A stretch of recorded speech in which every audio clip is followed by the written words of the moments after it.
And hello, everyone.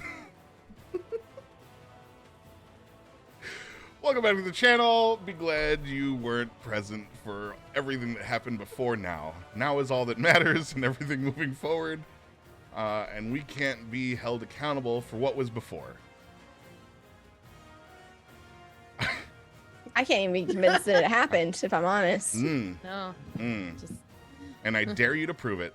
Anyway, today's episode 4 of The Reclaimers. Thanks for coming by. Let's go once around the horn, standing with our hype man. You gonna start with me? Why don't you kick it off? Yeah, I mean, I know your dream is to do the second thing in the song, but no, that's not what my dream was.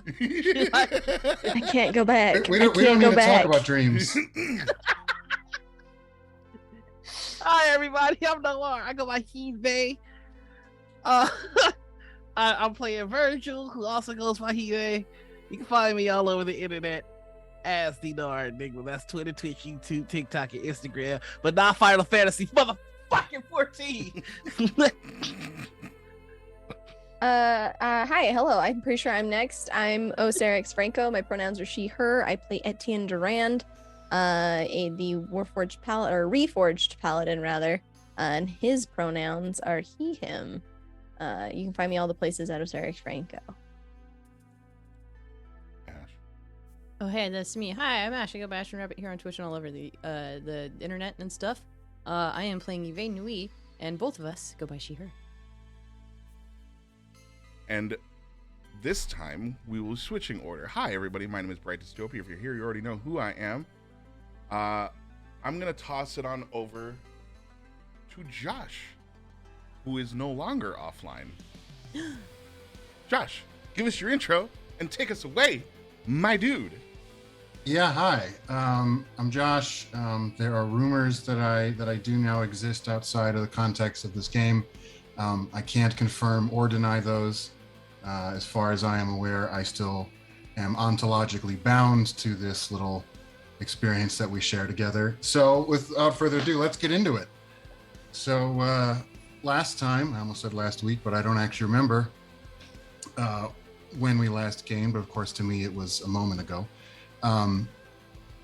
So last time you guys made some progress across the Saltlands, which is a lovely, happy place full of wonderful things. Sand, bones, and that's about it. You had some weird dreams. Each of you in turn, those of you who are capable of sleeping at least. You fought a giant bone monster. And then at the end of the session, you ran into some people who had some flower names. And they took you back to their community of Blossom. They welcomed you back there. They somehow knew that you had fought and defeated that big old nasty bone monster called the Pale Beast. So they were welcoming you as heroes to the city of Blossom. And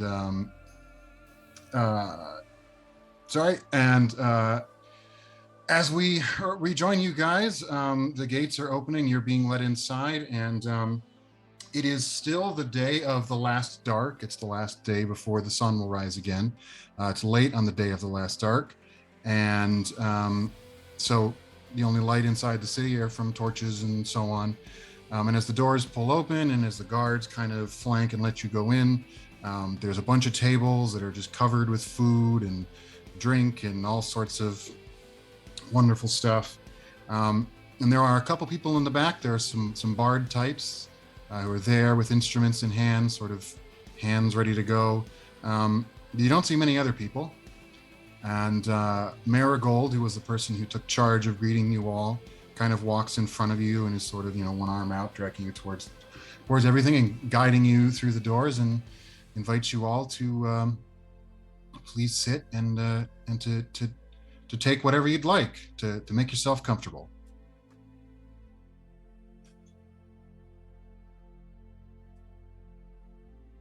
What exactly does it mean when you say bards have their hands ready to go? They've got like lutes and their hands are kind of ready to go. Oh, okay. Good. Good. Yeah, no, they've got ready to do something mean. Yeah. Well, this looks lovely. I'm gonna take a seat, and if they're offering any kind of food, I'm taking it. The tables are there's a couple long tables, and they are just covered in food, just all sorts of all sorts of dishes. You'll note that most of them are meat. Most of them are meat of some form or another. Not a ton of veg around, but there is some. But there's just like, you see like whole cooked pigs, and you see all sorts of big chunks of meat that's not immediately clear what it's necessarily coming from, but it all smells very good. Yeah, I'm going hog wild. Just eat my fill. Oh, all right. Well, at least we know it's not poison. Do you have any hot beverages? What did you have in mind? This is Marigold asking you. I don't know. Something with a bit of pep in it, a bit of caffeine, pep, like a black tea. At the mention of tea, she kind of perks up, and she waves over to someone. She kind of waves over off into like the shadows at the area. And to be a little more clear, like, you come inside the city, and there's the walls, and then there's kind of this open area. And then off to the left and right, there are some buildings, and you can't really see what's inside there. The windows are closed up, and there are some doorways, but there's not really much light going in there. All the light is centered around these tables. And then just sort of further into the city, there's just kind of empty space. Looks like the area you're in could be set up for like a market on some days, but right now it's just got these tables and a couple bards. And she just kind of gestures off towards one side, and a couple seconds later, a young person shuffles out really fast with a great big steaming pitcher. And that person comes over to you and Marigold. Marigold takes a cup. The person pours a very dark black tea out of the pitcher and hands you the cup. It has a funny smell to it. It's not what you would normally expect from tea. Funny how? It's kind of rich, kind of hearty. It almost reminds you of like broth. Oh. Wonderful. I'll pull one of my files out and just kind of like pour a little bit of the contents into the tea and take a sip, and take a moment looking at myself in the reflection of the tea. Does it taste funny? It tastes more like broth than tea. And there's a kind of an almost metallic aftertaste to it. It's not unpleasant, but it's weird. Thank you very much. She kind of smiles and says, "Of course, anything you need. Nothing is too much for the heroes of Blossom." Meanwhile, all the guards have come inside, and there are some other people, and they start pulling the doors closed, and there are these big, heavy iron doors. It's not immediately clear how they're actually moving them, because while there are some people sort of pulling on them, you can size up pretty quickly that the doors are way too heavy for anybody to be able to just sort of pull them closed. And if you listen, you can kind of hear some kind of mechanism operating outside of sight, which is not, this is not unusual for you guys. Like, when you come from a New Diamond, there's all sorts of clockwork machinery and stuff. I should clarify that they let Chris in, of course, with the cart. Some of them have been eyeing Chris up ever since you guys met each other. Some of them seem pretty unnerved around the big guy, but they don't. They offer him all the same courtesy they're offering to you. And once the doors are sealed up and a big crossbar has been laid over, you hear some like big heavy mechanisms kind of locking into place. All the guards then start dispersing, and they kind of go around the outside and sort of keep away from all of you guys, and then just kind of file off into those buildings on either side. And before too long, it is just you and Marigold and the bards, who still haven't done anything, but Marigold looks to them and kind of snaps a few times, and the bards exchange glances. One of them hums briefly, and then they start playing a song. And it's kind of light, airy music. All of them have some sort of string instrument, so it's like a string quartet. It's maybe a little down tempo, maybe a little elegiac at times. There's no real fiddling going on, but it's nice music. So what's everyone else doing? While Cass is drinking his tea and Virgil is just chowing down. Go for it, Ash. I think I want to say that Yvain's like skeptical of everything that's being presented here. She's keeping a close eye on the bards to see if they're like doing anything other than just the anticipated like playing music, like if they're watching us in any particular way. Would absolutely go to look at the actual food and see if it's like safe to eat, I would say. Yeah, so some of it you can recognize that other people wouldn't have, because you got that whole druid thing going on. So you can tell that there's some deer meat here, there's some venison, there's pig, there's cow. There seems to be a lot of fish, which is weird since, you guys are in, the salt lands used to be a sea, but it's all dried up. So obviously any fish that ever lived here are long gone. Mm-hmm. But the bulk of the meat is on the table in these really, really, really big chunks, like bigger than a side of beef. And it's kind of like stringy, and that's kind of a shiny quality to it. I mean, there's some kind of sauce on it, so it's kind of oily stuff on top. And you're confident you've never seen meat like this before.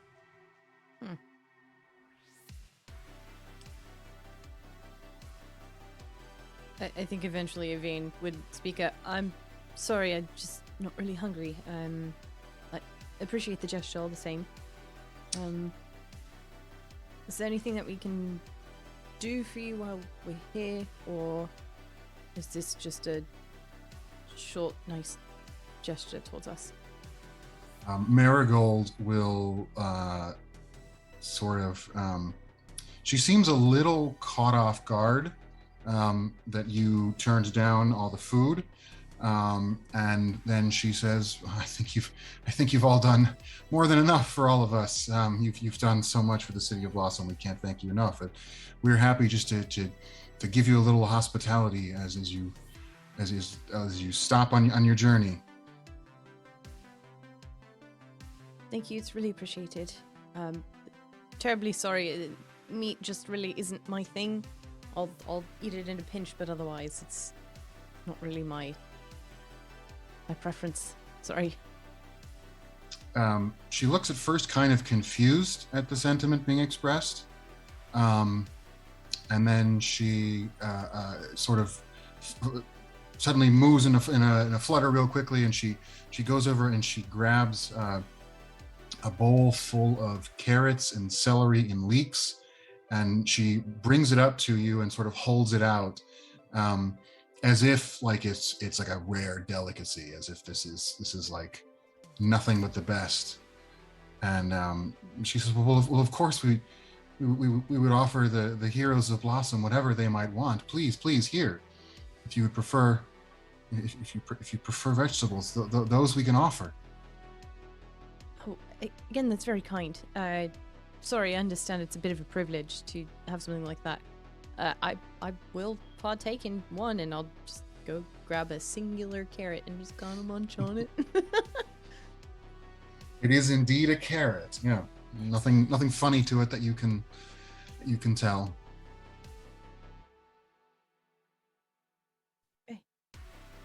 So then Marigold will look to Etienne. She sort of sets the bowl of vegetables down on the table and kind of walks over and says, "And you, good Sir Knight. If it isn't a knight, I'm sorry. I don't know the traditions of the White City. But is there anything we can get for you?" Etienne's just going to look up and down this spread before turning to Marigold and offering a short half bow. You not need to worry yourself. But I have a... Perhaps while I might not eat of your fine meal, perhaps you can enrich my mind by answering some questions. That's all right. She kind of stands up a little straighter, clasps her hands behind her back, and says, "I'd be happy to answer whatever I can." The creature we dispatched out on the flat there, was it giving you a bit of trouble? This seems quite the gesture. Could you explain the nature of trouble it was giving you? Well, it's not.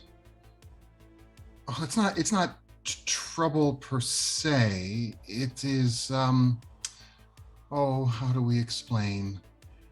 It's.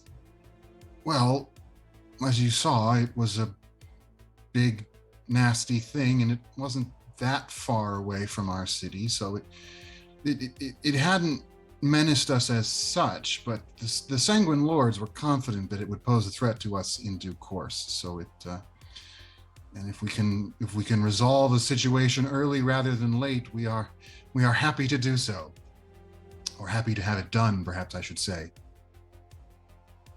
I say the Sanguine Lords? Oh yes, the rulers and protectors and wise fathers and mothers, I suppose, to this city of ours. It is by their will you have been made welcome here, and all of this has been prepared in your honor. Will we be meeting them then? At that, her eyes get kind of wide, and she says, "Well, there's no... as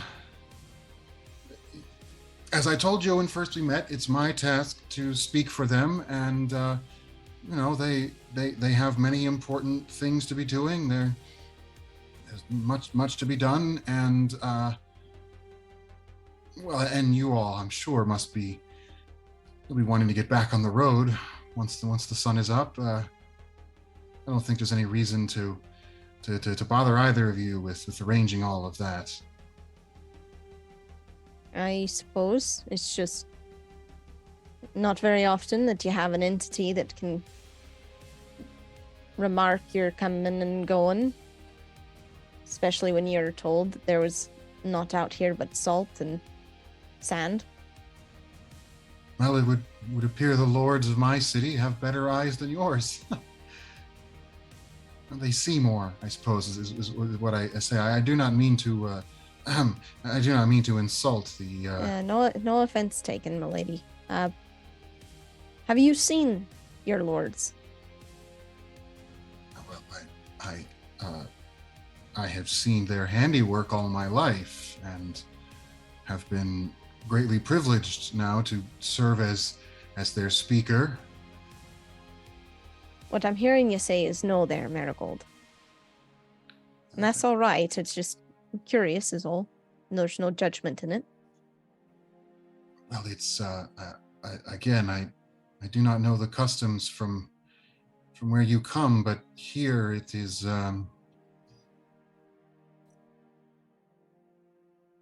they are not seen. Their work is seen. Their hands are seen, but their voice is heard, but they themselves remain where they are, where they must be. They have much important work, you understand.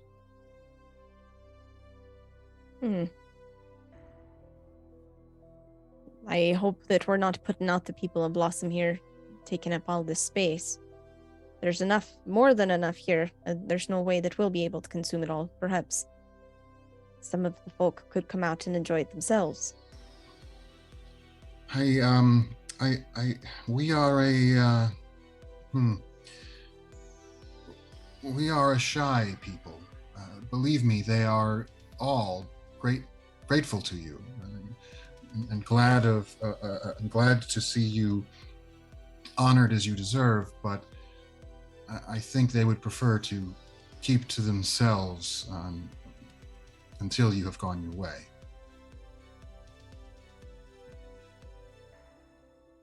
Are they afraid of us?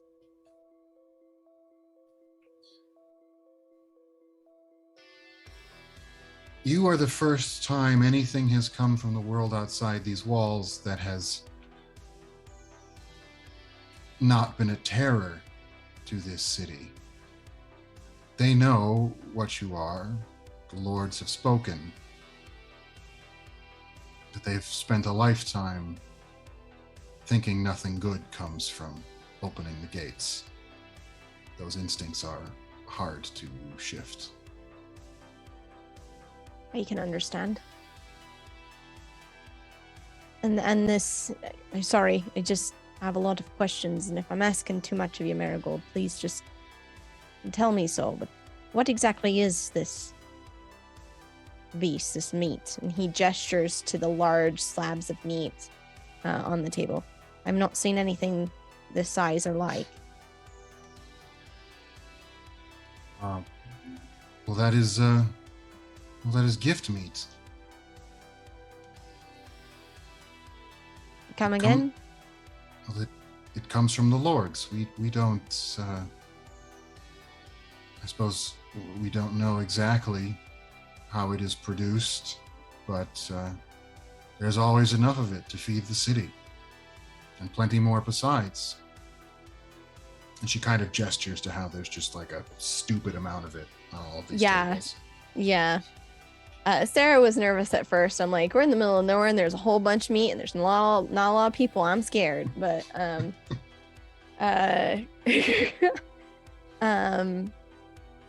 Etienne will sort of nod and look at the rest of the group. I'm assuming everybody's just still kind of sitting, checking in and all that. You probably see on all our faces the look of like horrified confusion and intrigue when we heard the phrase gift meat. And we're all just looking at you, I assume, because the way we all seriously looked up at our fucking screens when we heard that. Also, Virgil, you would have noticed that while, because you have an eye for these sorts of things, while Marigold has been talking with her hands kind of clasped behind her back, she's been squeezing one wrist with the other hand quite tightly, sort of kind of continuously doing it, and it's pretty clearly kind of a nervous tick, yeah. Okay, I was gonna say, is this some kind of thieves' cant or communication signal that she's trying to do? No, not that you know of. I mean, there's all sorts of hand signals, but you don't think this is one of them.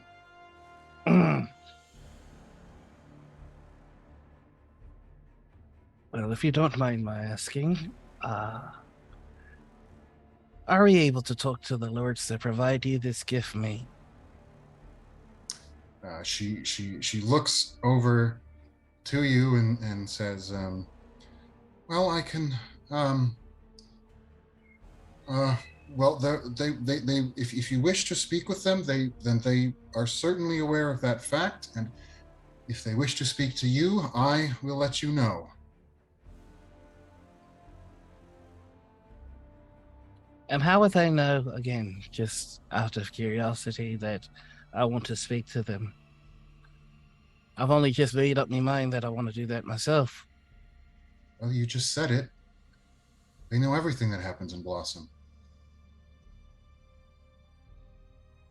The lords are always listening. And there's nothing they don't see. Look, we're certainly not meaning to go over your head if that's what you're concerned about. It's not a power play thing. We'd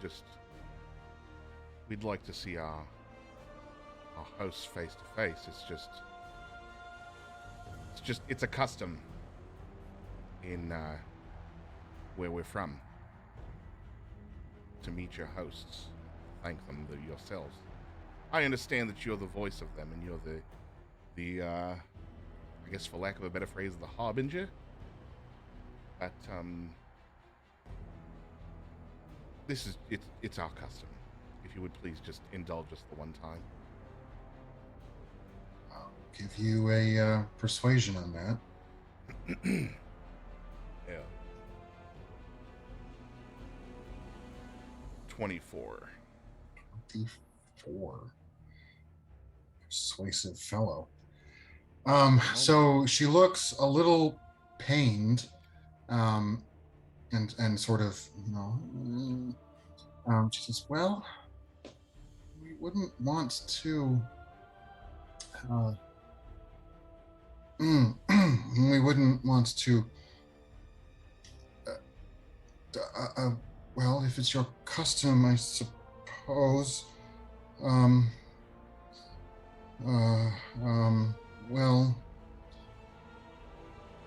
would you settle for speaking to them? I can't take you to them, but if you want to speak to the lords, that can be done. Can I insight her? I'm starting to feel like she's afraid. Absolutely. Yeah. Ah! Oops. Okay, there we go. That's a number. 27. Yeah, she's scared to death right now. I think I'm gonna get up and walk over to her. Hold on, I gotta remember what this mirror of mine does. I know it does some cool shit. Black mirror. Your black mirror. Yeah. It's the ebon mirror. Yeah. Could you get it right, please? Okay. It does not do the thing that I thought it did. I got that confused with a different character. I'm gonna walk over to her and I'm gonna go, one of the things that's universal no matter where you go is fear. So what's got you so nervous? She says, I don't know what you mean. Why would there be any reason to be afraid? We are safe here in Blossom. You squeeze that hand any tighter, it's gonna fall off. She kind of pulls her hands apart suddenly and presses them to the side of her skirt and kind of flattens them there. She says, old habit, I guess. Listen, if we can take care of whatever pale beast was out there, whatever's got you right afraid, we could take care of it here. But we can't help you if you don't tell us what you need help from. So enough of the bullshit. Be honest and let us help. What would we need help from? We're safe here. We're provided for. Look around. No one could survive here. I think at this point Etienne's gonna step in and just kind of put a hand on Virgil's shoulder. I begging your pardon. It's just some of us aren't used to. In our city, sometimes there are people who question their lords, and Etienne's gonna kind of just grip Virgil's shoulder a little bit tighter. And so sometimes there are more questions than there are answers.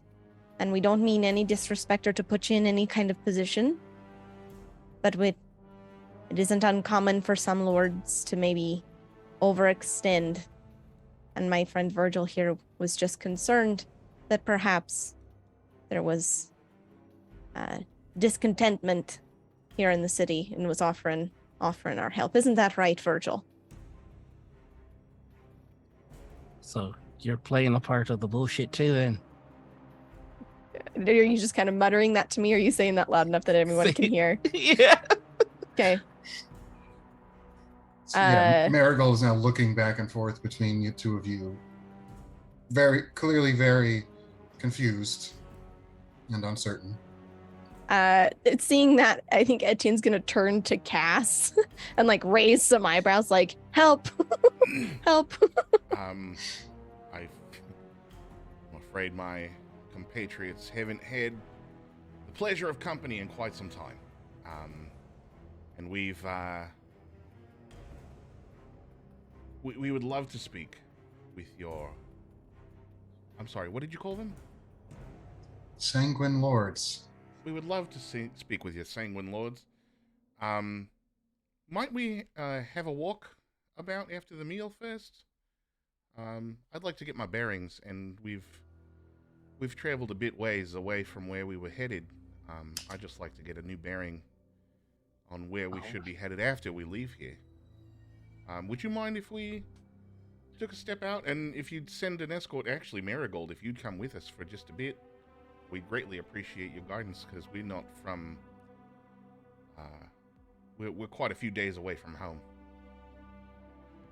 First a bird, and then this. Absolutely. He's gonna reach his hand in his pocket and look at her and go, I'm gonna need you to answer the next 3 questions I ask you very honestly, if you could. And her eyes are wide, and she's... yeah, he's casting suggestion. Oh, Okay. Yeah, Etienne's gonna take a couple of steps back, just like, I'm so sorry. no, don't be sorry. It's great. Don't be sorry. It's great. Okay. You cast the spell. Mm-hmm.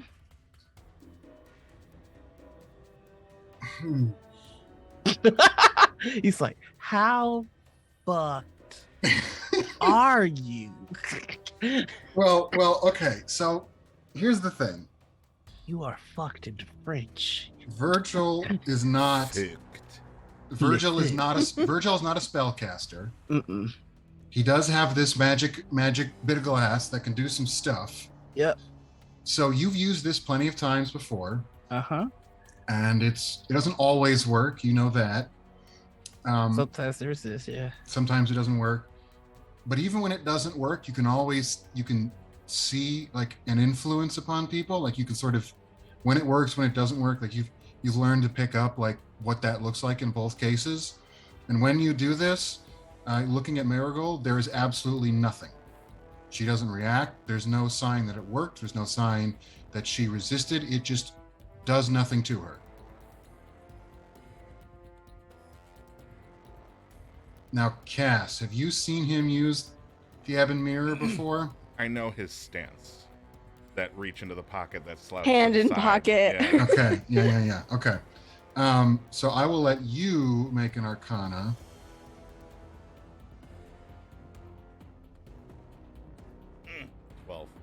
12. Okay. I mean, it's very obvious like that something has gone wrong, because as soon as that happens and he gets nothing, he's like, what the bloody hell? Yeah, and to be clear, for the way the mirror works, you have to kind of like show it to the person. So you basically just pull out a bit of glass and kind of like flash it to the corner of her Next 3 vision. questions I ask you, you're gonna give me the truth to it. Yeah, and she just kind of looks at you like, okay, sure. I wasn't planning on lying to you, but okay. And Cass, you can tell that Virgil was trying to do something, and you can tell that it didn't work. Right. And you don't see any signs. You also know what it looks like when you try to use enchantment on someone and they resist, and it doesn't look like that. It just looks like the spell didn't do anything. There's like a pool of sweat that starts to collect at Cass's spine. So about that walk. Had a bit, Yeah, about that a walk. bit of I think matcha that's a this tea, and I've got to stretch my legs and feeling a bit good antsy. idea. Never mind bard- about those the- questions. By the way, the bards have stopped playing, Ah. and Fuck, I should have recognized. Do I recognize Marigold- whether they were counter charming? it was entirely normal music. You could tell it was just regular music. Okay. And Marigold starts to she stiffens. And then she just is kind of looking at you. And she turns her head very slowly and looks at each of you one by one. She looks at Etienne. She looks at Yvain. She looks down at Keening on your hip because she's still a dagger. Looks over at Cass. And then looks at Virgil. And then she kind of just blinks and shakes and says, "Okay, you wanted to have a walk around? That should be fine. We can take a look around the common areas. That would be fine, I think." Can I insight to confirm a suspicion I have? Yeah. For the record, you can like insight whenever you want. Just sure.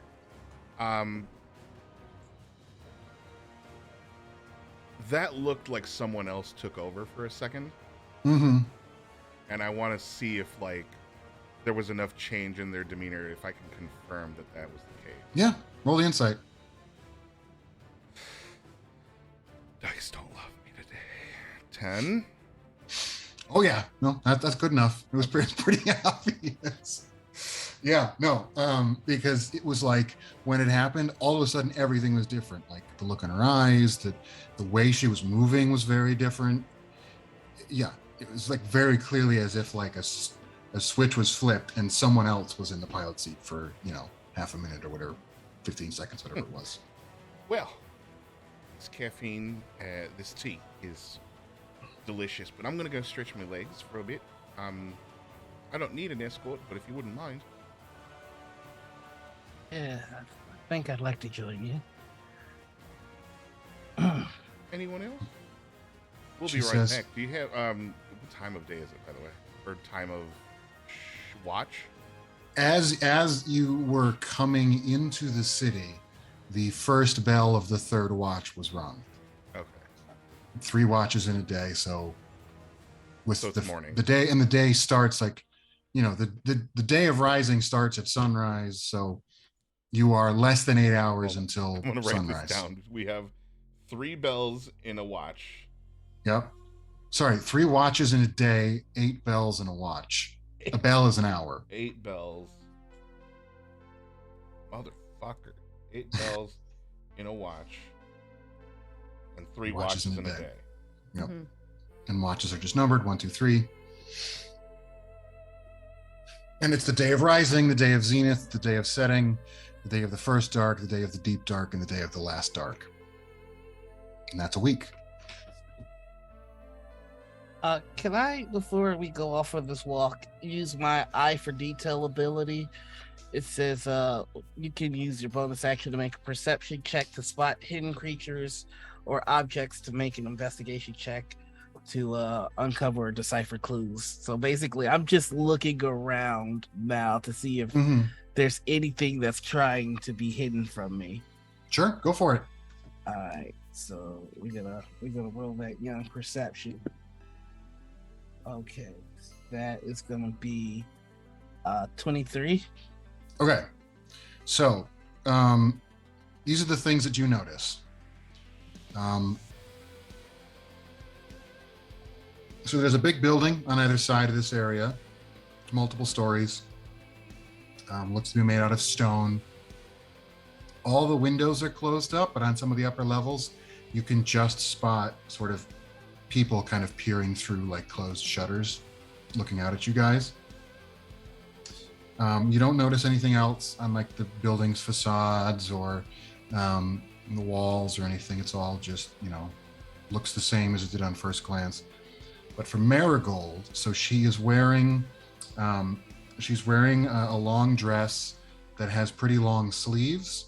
And when you first met her, they were sort of put together in front of her, so the sleeves were together. Now her hands are out, and the sleeves have fallen such that you can get a bit of a view of her wrists, and there are quite a lot of scars on both wrists that to your eyes look to have been made with a pretty sharp blade. Good clean cuts.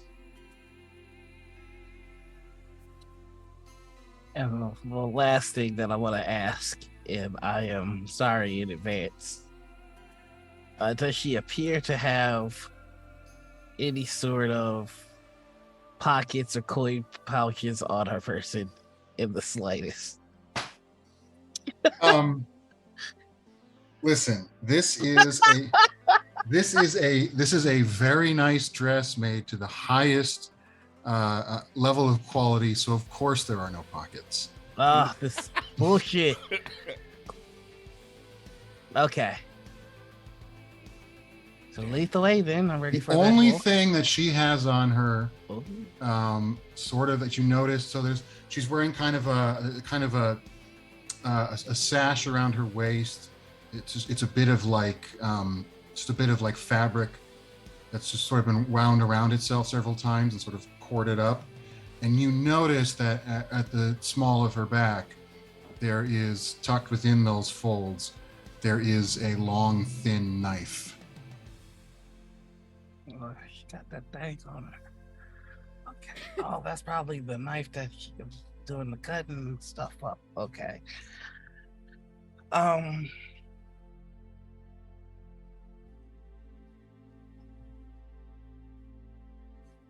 Yeah, I'm ready for that walk in. And she says, "Well, are all of you going to go take a look around, or what's the plan?" Oh, well, we wouldn't be intruding on anything within the walls, obviously. We just want to get our bearings from, the star maps. I was just thinking that if you were all going to go take a walk around, I would take the moments to go prepare your quarters for you. Well, that's kind of you.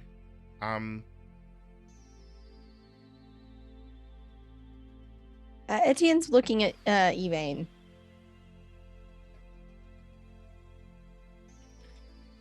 Yvain, it might be helpful to have you out there, just because we need to, again, rechart the stars. Yeah, I suppose you're right.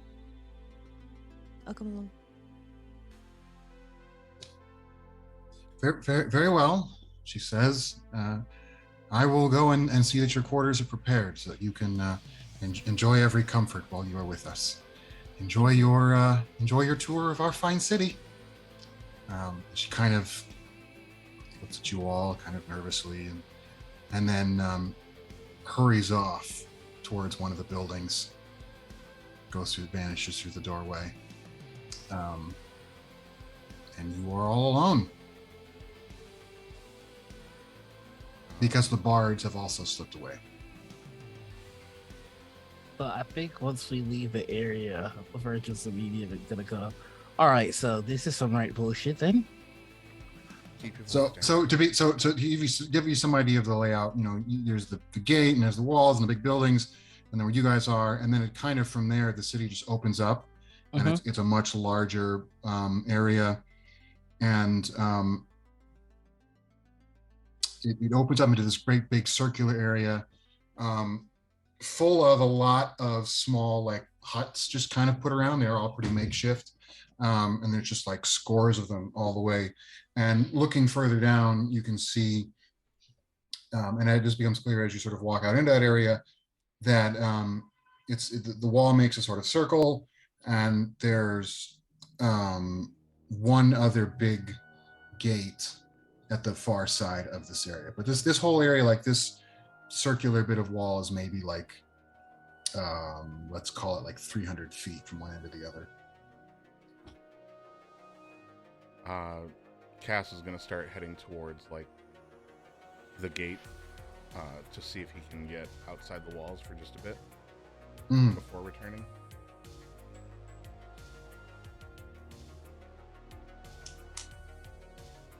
And he'll gesture for everyone to follow without saying it out loud. I'm right behind. Keep following. Etienne would be taking up the tail of the party. Are we able to just leave? Is there anyone guarding the door or anything like that? The gate that you guys came through, you don't see any guards, and it's a little. You don't see any guards. The other gate, there's a little ways to go still to get there. And as you're crossing, again, there's just all these like huts around, and you see smoke rising from the middle of some of them. Not like they're on fire, but like you have a fire going. Yeah. And you occasionally like you hear people sometimes. You sometimes hear like people hushing little kids. It sounds like you hear maybe the sounds of people eating, people moving around, but it seems like everyone's trying to be quiet. And then as you get a little more into the area, you notice that there are some big open pits. There's a couple of them kind of scattered around. It's not immediately clear what those are for. And at the very center of this area, there is a well.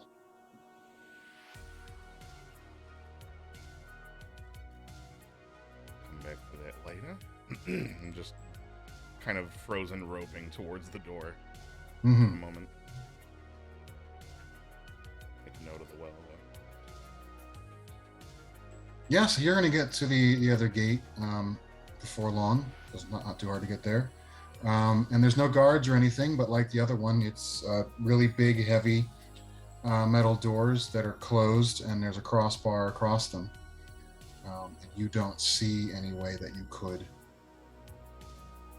get it open, or there's not like any kind of mechanism to activate that you can see. It looks pretty closed out.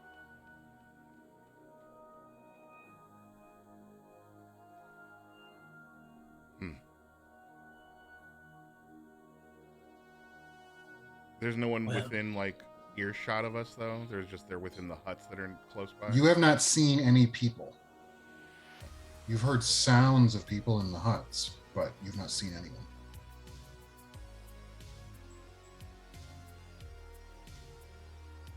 Working on a theory, but I would like to say as little as I can before we're outside. What's the theory? Do you?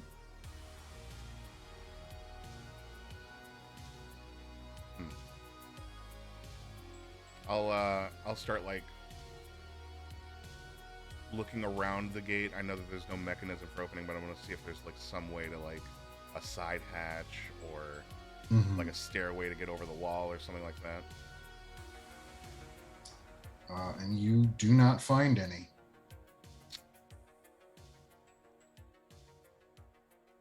Well, I guess this place is as good as any then. I'll find an open clearing and I'll start casting Tiny Hut, grabbing out the small furniture and placing them on the ground. Okay. And you don't have to roll a dice. And while you're in here, magic behaves exactly as you're used to. Everything seems to work like it should. So whatever is going on outside isn't happening here. Yeah, once I finish, I'll step inside. And I'll make like the exterior blackout. Just.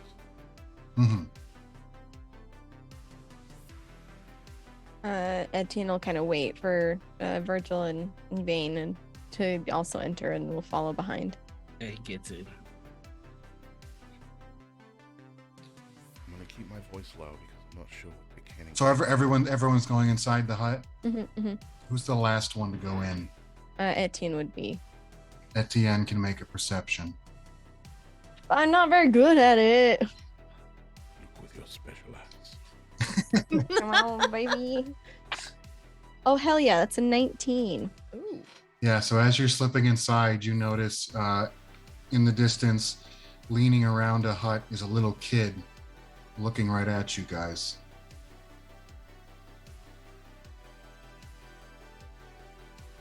Like, I'm all down for beating up a little kid if we have to. Do I get the sense like he's like looking at us? Do I get the sense because we haven't seen anybody like, and again I probably only get a split second, but do I get the sense that he's like curious, watching me, or is like following, watching me? I know that's a big question. If the answer is I Yeah. can't tell, that's fine. So the little kid is staring at you, like and not really moving, just almost like frozen still, staring at you. In your experience, kids this age are like eternally wiggly. They're never still in any situation. And this kid is like perfectly fixed, just staring at you. Okay. I think Etienne, not wanting to give the indication that he's seen this person, will notice it and then just still, as seamlessly as I can, move into the tiny hut. Okay, you're inside the hut. Where no one can out pizza us.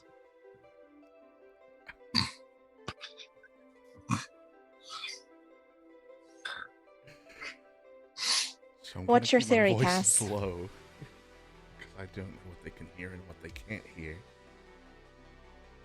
I have a theory that they can only hear what someone else hears. Something about the title Sanguine Lords gives me the heebie-jeebies.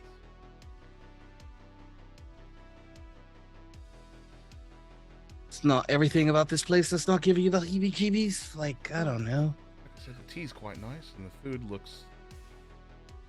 There's food. I'm 60% sure it's people, though. I'll give you guys a medicine check. Oh, I would love that. 19.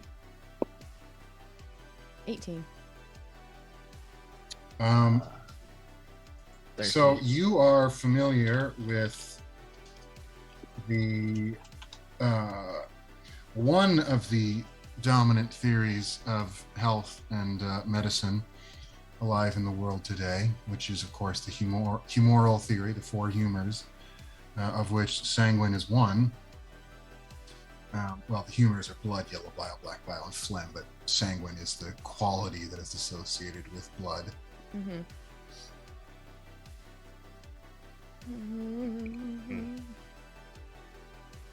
Those words all just unsettled my tum-tum.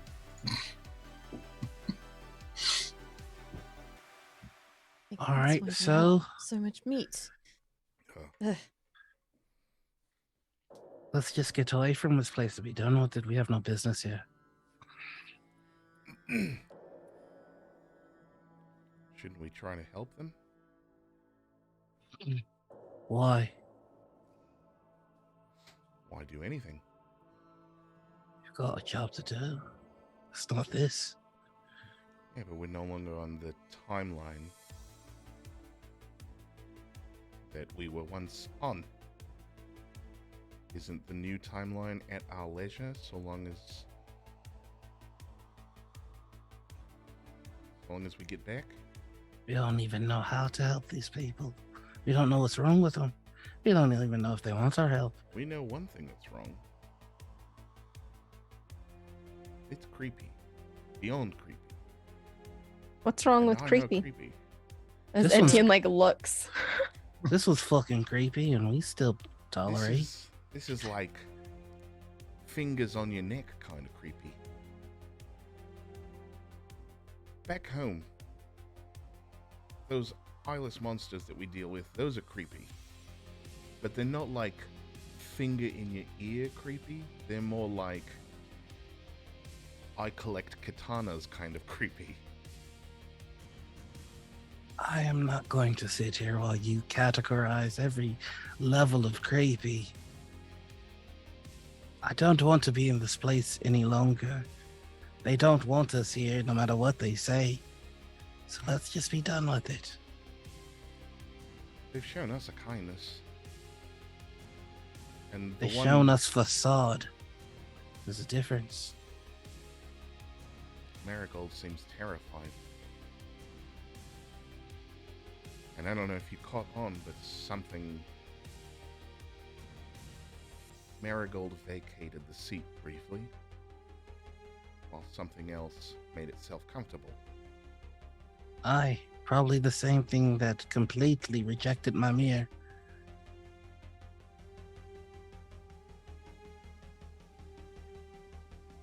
What thoughts have you, Yvain?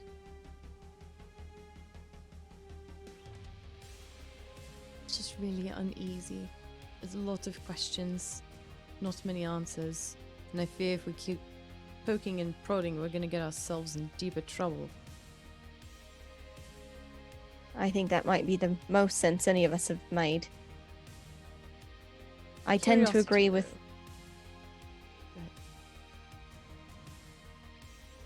I tend to agree with Virgil. We have no reason to linger here. Our job is not. Our item's not here. There's nothing for it. And if we take on every battle that we come across, we'll not make it to the one that's meant for us. I find this place off-putting. We've been told we've done a great honor, and yet there's no one to receive us. It's a bit strange. Mm-hmm. Just one very uneasy person on behalf of a community of non-existent people. It's possible that we can spend the night here, out off of the Saltlands, safe, in a decent bed, and get a good night's rest.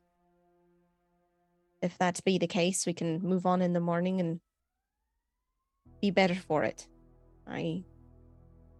If we stay here for the night, we give them one entire night to employ whatever plans it is that they are working on, and I assure you, they are working on a plan. They've been following us. Are you certain? Quite. There was a wee little lad watched as we popped in here. Stiff as a stone. There are other people in here. Aye. What about the eldritch horrors we were warned about in the outer realm? I believe we were warned about them so that we might avoid them, not choose to face them in some half-ass measure of heroics. Right, but that's what I'm saying. We were lied to about what manner of monster existed out here. We expected to see more of, well, that winged creature we took on. Mm-hmm. Not so much brain-hopping creatures of charm and subterfuge. What if this is just another one of those things we were never told about? What if this is an eldritch horror and it's captured these people? All the more reason to leave before we are counted among those captured.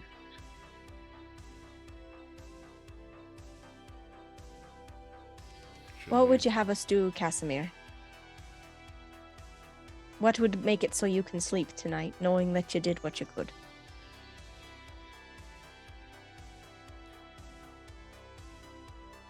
I want these people to be able to make their own decisions again. And if something is marionetting them, I'd struggle to sleep if I knew we left them here. And how do we know that that's not the choice that they've made? Well, I was hoping to get Marigold outside the walls. As she mentioned, I see. They could hear everything inside the city, but as all magic, it's got a range. It's got a limit. They foretold our coming. They foretold us slaying the beast. Yeah, but seeing is harder than controlling. Marionette strings only stretch so far, but a binocular can see a lot farther than that. What if we do try and take Marigold out of the city? Ask her to show us about outside, or lead us to some sort of landmark or something? Anything to get her out, so that perhaps we could utilize that time and that distance to our advantage. Ask her questions that we couldn't in the walls. Yeah, perhaps we could separate her from her strange entourage. Honestly, they're the thing that worries me the most.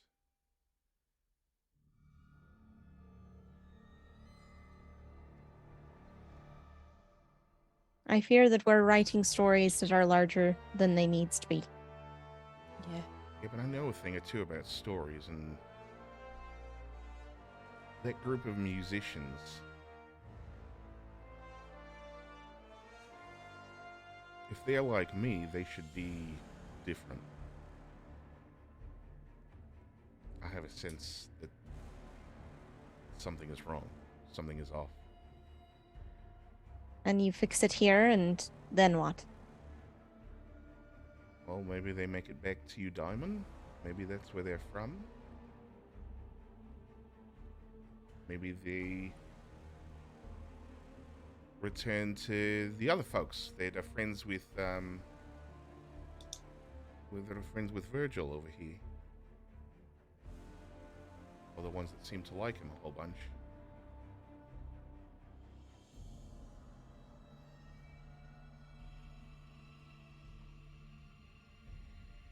I understand your desire to do good. I do. And I understand that this is an uncomfortable situation. I'll say my piece and then we'll move along, but I think that we best not be poking holes or causing problems where we need not. This place is the way that it is. It might be odd, creepy, strange to us, but that doesn't necessarily mean that it's wrong. We've been here all of, an hour, and we've decided to potentially overthrow its entire system. That feels a bit much to me, if you're asking. When all we're really out here for is a bit of a trinket to take home for ourselves. If you were here and you weren't in control of yourself, would you want someone like me to help? Or would you rather be left behind? That depends. Are the people here happy, and have we any real way of knowing? And who do we get to decide? Well, they did offer us a chance to speak with these lords of theirs. And I'm fine on taking that up. No, if I recall correctly, they offered us a chance to speak at the Lords. We were never promised an audience with them. You said there was a wee one watching. Which direction are they? They were tucked back round corners, straight shot into this wee hut here. You should still be able to see out, by the way. Etienne would point, and if the kid's, I'm assuming the kid's not there, but if the kid's still there, he'd just nod in that direction. Nobody there. Can I try and sneak out of the hut to try and track this kid? Sure. I'm gonna sneak out. Virgil. I'm so sorry. He told us not to get involved, and then he goes searching for the child. We better stick with him. If we're not meant to be here much longer, then letting him get entangled in the nonsense is probably counterproductive. Etienne will nod and look at Cass just before kind of exiting. I understand the intent of your question, and I'll answer it plainly. I'm already trying to save someone. I can't save them all. And he'll step out of the hut and try to follow behind. Okay, so Virgil and Etienne have left the hut. As of this moment, those two are out of the hut? I walk out and go Okay. after him. So the hut disappears the minute I leave it. Okay. Everybody make a wisdom save. God. Yeah. Yeah. 19. Oh, hell yeah. 19. 24. Am I rolling against charm or sleep of any kind? No. Okay. 21. Okay. So Etienne and Cass, you both get a sudden, sharp, but short-lived headache. and it hurts enough that you are momentarily doubled over. Yvain and Virgil, you are currently aware of nothing. So Etienne and Cass, when you get back up from that sudden sharp pain, you see Yvain and Virgil walking towards the nearest pit. So Very Yvain sort and of Virgil are? Yes. Wait, Yvain's walking towards the nearest Yes, pit? Yvain and Virgil are walking towards the nearest pit to you guys, and they're moving kind of stiffly. And Virgil has the ebon mirror in his hand, and Yvain has Keening in her hand. Etienne will like holding out or just kind of holding at the Just side. like at the side, yeah. Etienne's going to look at Cass, kind of holding at his head, look up and see them, and is going point to Virgil to get you to and is going to immediately start taking off like after Yvain to try and like grab and hold her. Mm-hmm. Yeah. And they haven't gone super far. Cass is gonna whip out his flute immediately and like blow a sharp tone, and that tone is gonna resonate, and I'm gonna cast Hold Person at 3rd level on both of them. Okay. So now they gotta make more wisdom saves. 15. You're held. 19. Yvain is not. Yvain keeps going. Yeah. Oh, but you Can grab I- her. Yeah. Yeah, No, I physically try and grab her.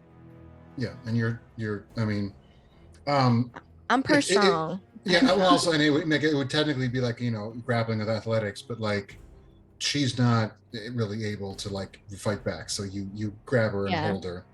But she keeps trying to like go and go, and then there is a sudden rush of air coming out of a different pit, and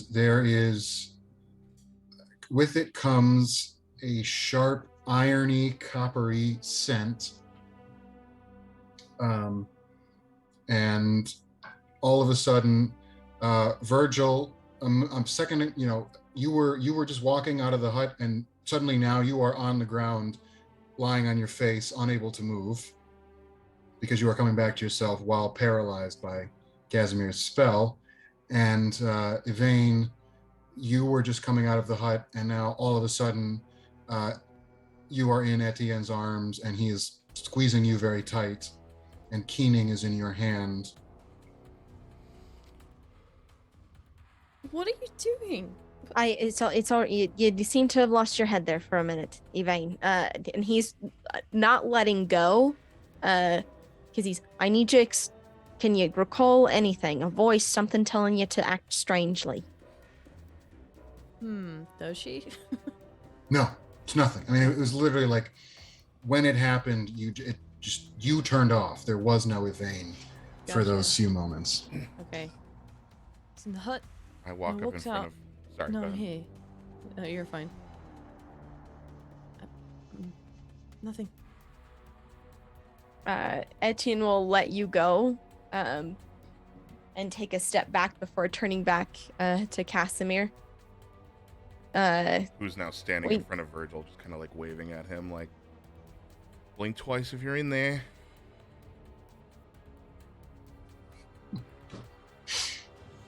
And then he'll take one large step back and release the spell.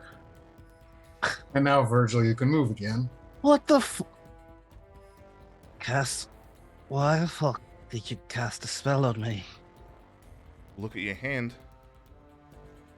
You see the mirror in your hands. Yeah. Look where you're standing. All right, so good news. That narrowed down our choices. Now there's either murder or we leave. Hold on. We still don't know if they're in control. Something is clearly manipulating them. We can't just go hacking through bodies till we find out who's in control. I say we start with Marigold. She's the only one who seems to be itself. Can I do another perception check to see if somebody did this to me? They had to have seen me, so I want to see if somebody's look like around, yeah. Mhm. peeking out. Okay, that's pretty good. 23. Okay. You don't see anyone. You don't even really hear anyone anymore. I fucking hate this place. I hate these people. The one I thing hate- you do hear is the sound of air going into the pit nearby. And you realize it's kind of rhythmic, almost like breathing. Etienne's gonna grab hold. Well, let me see how he's gonna grab hold to the end of his sword in its scabbard, and he's going to start muttering to himself in Elvish. And I'm going to be using let me see where it is. Harness Divine Power, where I expend a use of my channel to divinity to regain a spell slot. As Etienne, you'll just see kind of like a red glow between his sword and him, like kind of shudder around him as he kind of inhales, and the color will like sink into his face. Let's see, I want it to be this. And he's gonna go ahead and look at the rest of the party.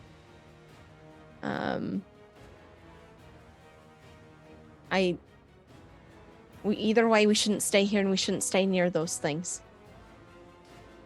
What the fuck are these things? First off, You're welcome to go take a look. I am going to go take a look. But before I do that, I would like to tie. I do have. This is actually pretty useful. I do have a bowstring. I would like to tie a bowstring to the handle of my Ebon mirror, and I'd like to tie it to my belt. Okay. And I'm going to go and look at what the fuck this pit is. Okay. So, as you get too close to the edge of the pit, there is a sudden and rather forceful inhalation of air that almost kind of pulls you a bit towards the pit.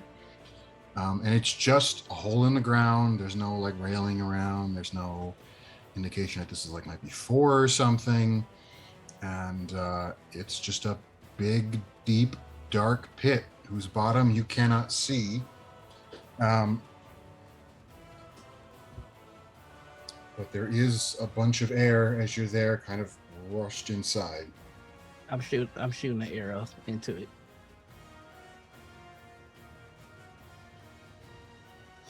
Okay. You shoot an arrow. I would like to cast light onto the arrow tip if they shoot. Sure. So you watch the arrow go down, and it sails down and down and down and down, and then eventually, it's a big ball of light. It's a little dot of light. It's a little fades away, and then at some point it just no more.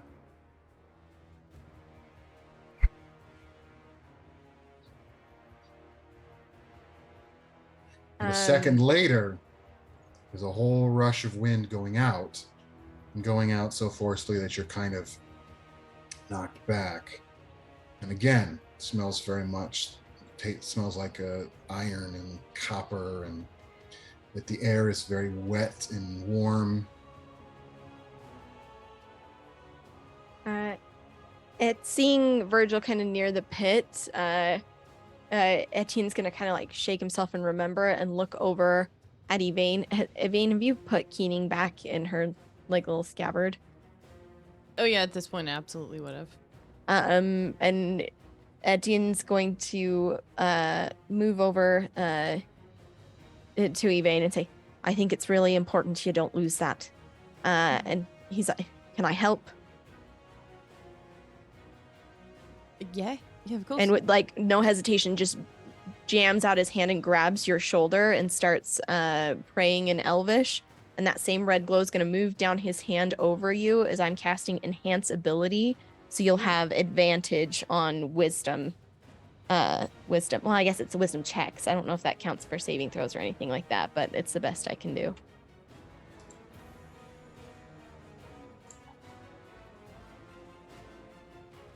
Well, Thank you very much. Don't lose it. I will not. what next? Do we play it cool, like we don't know what's happening? Which is probably stupid to attempt. Or do we go in hogs wild? I imagine that we just go and we ask for some answers. And if we don't get any, we leave. You're not gonna be sensitive once I start asking for answers, are you? It depends on what answers you're asking for there, Virgil. As Etienne kind of gets that goofy grin on his face. I just don't see the point of beating around the bush with this one. Face it head on. Simple and direct. Fine, but you're all starting to speak my language. Let's go. He's just marching right on back. So everyone's going back towards the entrance area. Yeah, bow in hand. Like Okay. So as you are moving away from the pit, as you get a good long way away from it, there comes another sort of last sharp blast of wind, and this time it sounds very much like a groaning, almost like an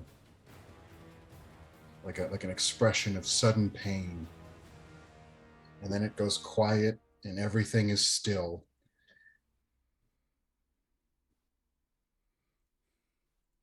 And as you keep going, eventually you start hearing people in the huts again, just eating, drinking.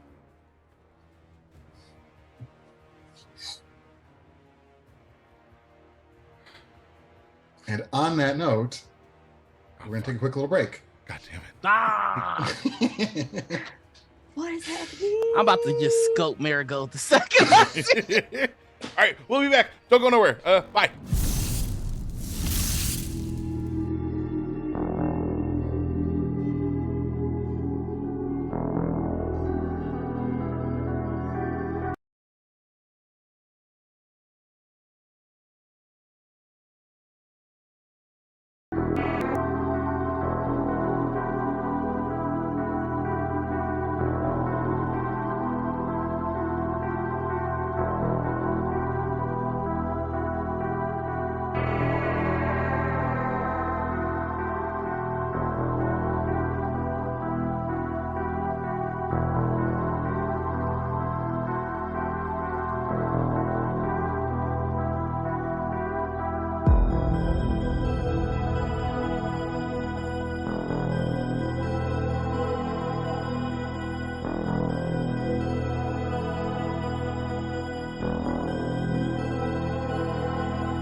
Josh, continue to abuse us so that we can fight you IRL. You would have to find me for that to work, and I would have to exist for that to work. So I'm perfectly safe here in all of your collective imaginations. I'm So, shutting my eyes real hard and punching you in the head. The strange liminal space in which Josh actually does exist on this planet. Yeah, so you're walking back across the clearing here, passing by some huts, and you walk by that well again, and something about that well kind of makes you all pause and take notice. No, it's strange, and it's a little.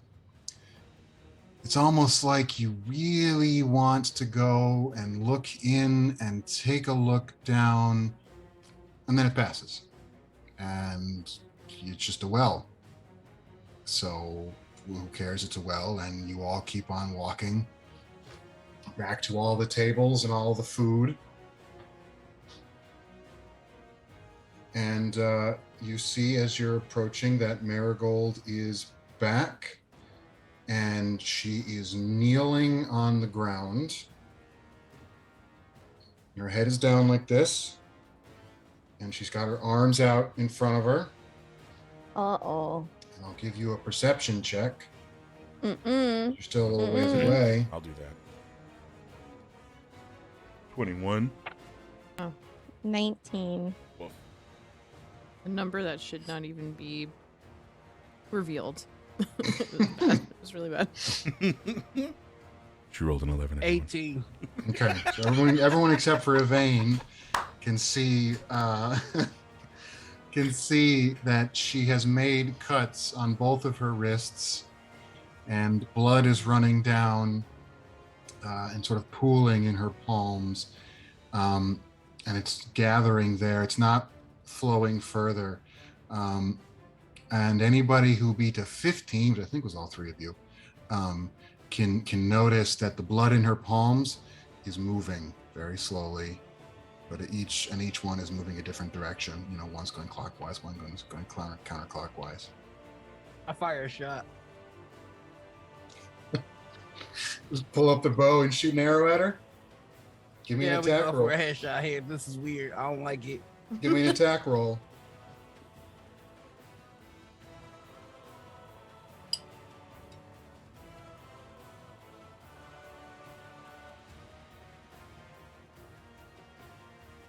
I'm using physical die. Fuck that. They hit. 22. 22. Okay.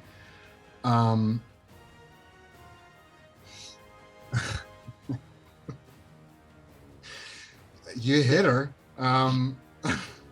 Roll damage, including sneak attack damage. Yeah. Oh no. 19 plus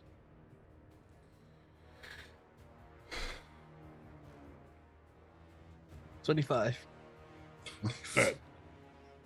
Okay. So she kind of jerks, and her arms flail, and that pooled blood just kind of flies out. And then she slumps over and appears to be dead. Think it's time to leave now.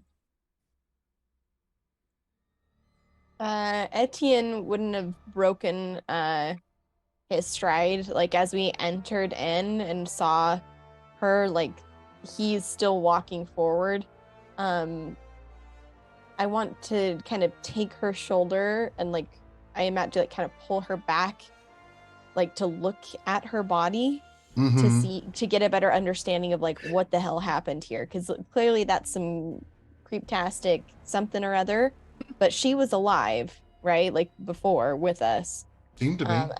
Yeah, I want to get a better understanding of what I've got here.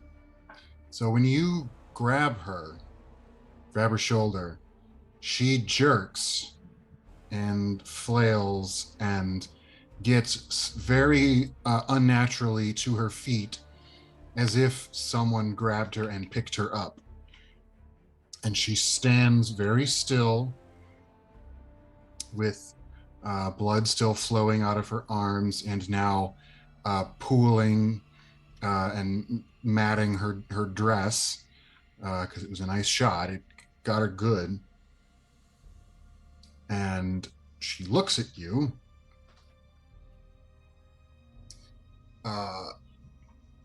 And she says, and her voice is, at first it is kind of wispy and weak, but then it is, it gathers strength quickly, and it doesn't sound like her. It is a much deeper, booming, kind of resonant voice.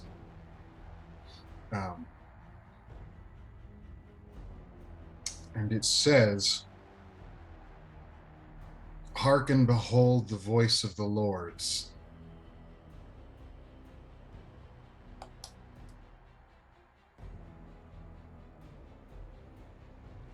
Why have you struck our servants?" To be fair, you did it first. Yeah. You guys, people who are close to her could do a medicine. Yeah, I'm absolutely trying to do a medicine. I am not close to her, but I would like to respond. You play games with my mind, I shoot your servants. I'm rolling so good right now. That's a dirty 20. Okay. Those cuts to her wrists did not look life-threatening. Okay. The arrow to her chest, yep, that'll do it. I do good work. So then she responds to you, Virgil, and says, "A regrettable series of events, all told. We apologize for the misactions of one of our number." So present them to me and I'll put the arrow where it rightly belongs. And it's just kind of a very loud, deep hum that isn't coming from her. It's just kind of like rising all around you.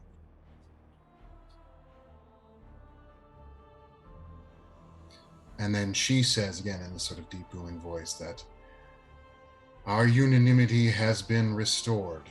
There will be no further incidents.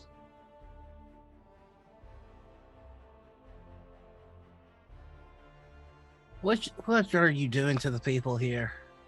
You call this one your servant? Was she a servant by choice or by circumstance? All who live within Blossom are happy to give. Well, I'd like to make it very clear that we do not live in Blossom and we will be leaving very soon. Indeed, you have important work to do.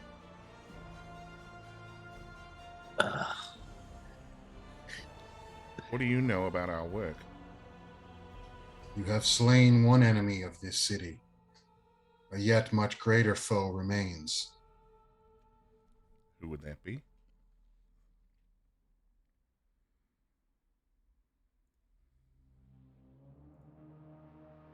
There is a long period of silence before there is any response. Also, at this point, Marigold is kind of trembling and shaking. And she is kind of taking in sudden breaths and sort of speaking between them. And the voice emerges and says, "You know him as the gardener. He has gone by many names. They do not matter now. What he was is irrelevant. What he is abomination. And he must end."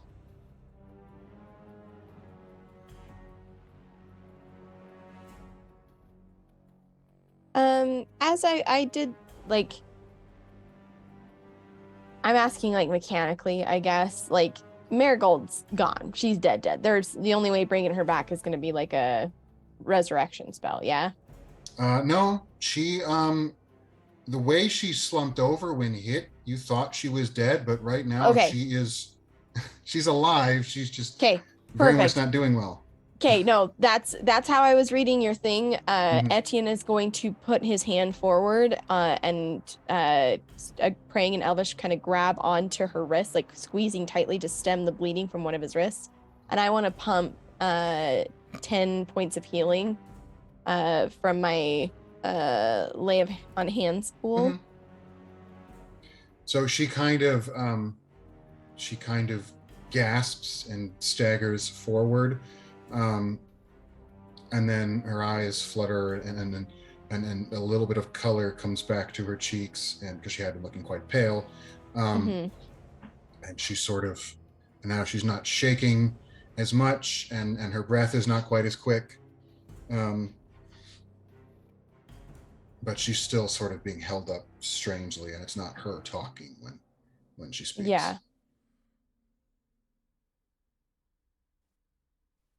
All right. I think we need to cut to the most important question. What the fuck is the gift mate?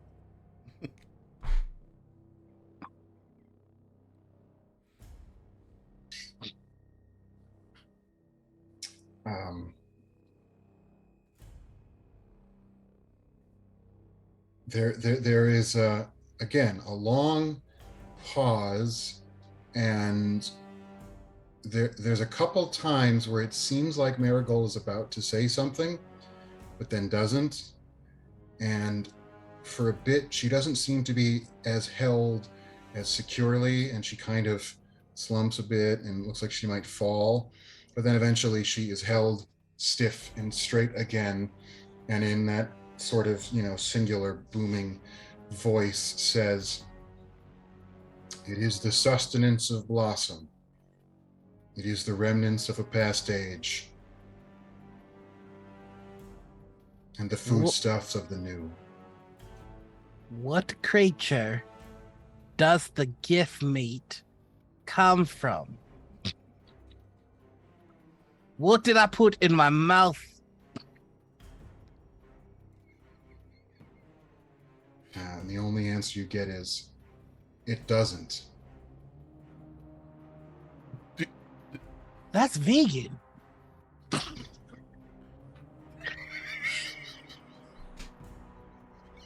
That's impossible. Can't believe it's not It's real meat. lab grown. That's an impossible burger.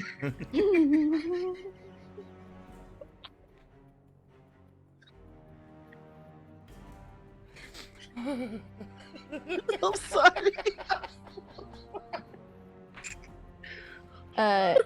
Etienne, who's still near Marigold, is gonna slow turn and look at Virgil, whose mind has just been blown, before looking, I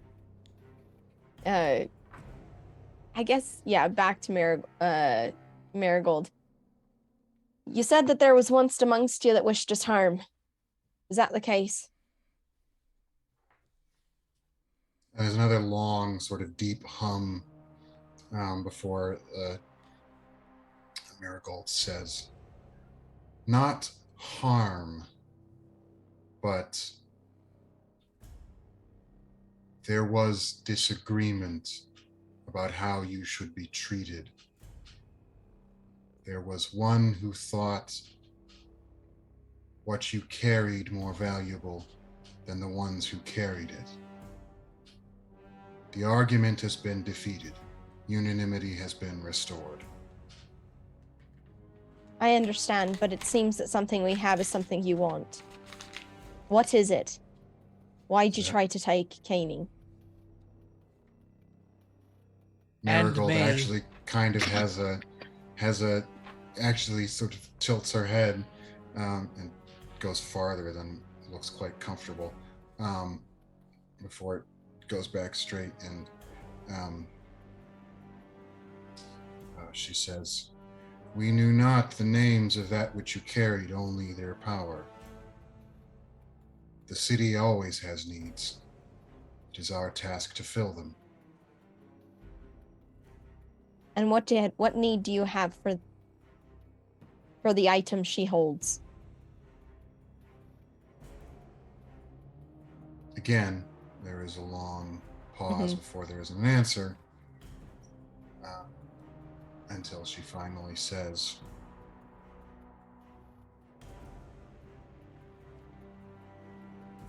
"She is old, like we are.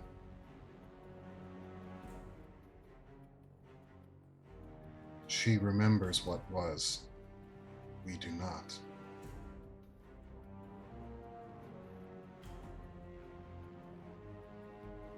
Won't get anything out of the goddamn bird. He's as cryptic as you fuckers.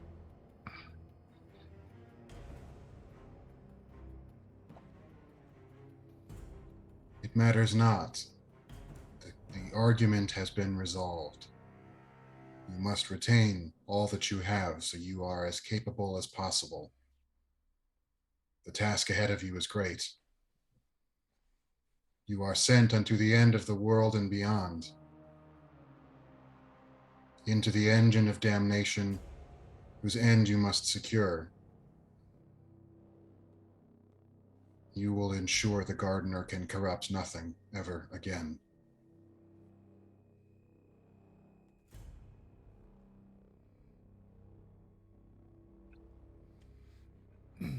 How can you know this? We see much. How?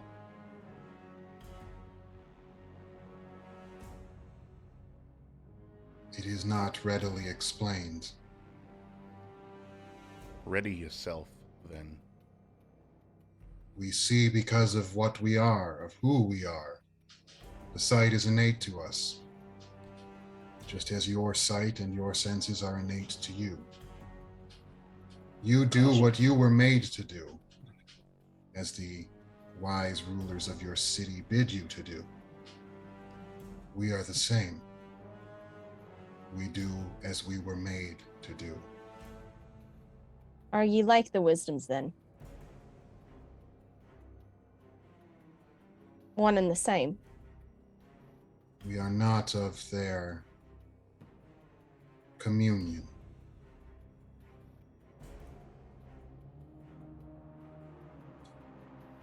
We were forged for purpose. They made their own. And what is your purpose? To protect the city of Blossom, as its people call it. And who gave you this task? The ones who made us. You don't recall their names? Their names were never given to us. Can you show yourselves? Let us look upon you with our own eyes. You have seen what there is to be seen, heard what there is to be heard, felt what there is to be felt. As you have known the wind, thus have you known us. I'm gonna walk over and pick up the arrow, pull it out if I have to, and put it back in the quiver and go, well, I'm not gonna do a goddamn thing until you get out of this, girl, and let her speak for herself without your presence. We are happy to return her voice, but you wished to speak with us. If you have nothing more to say, we shall leave her in you and her capable care. I don't think. Well, go Go ahead. for it. No, you're good. He was just looking at the party and saying, I don't think they're gonna tell us anything. This gardener. What is it?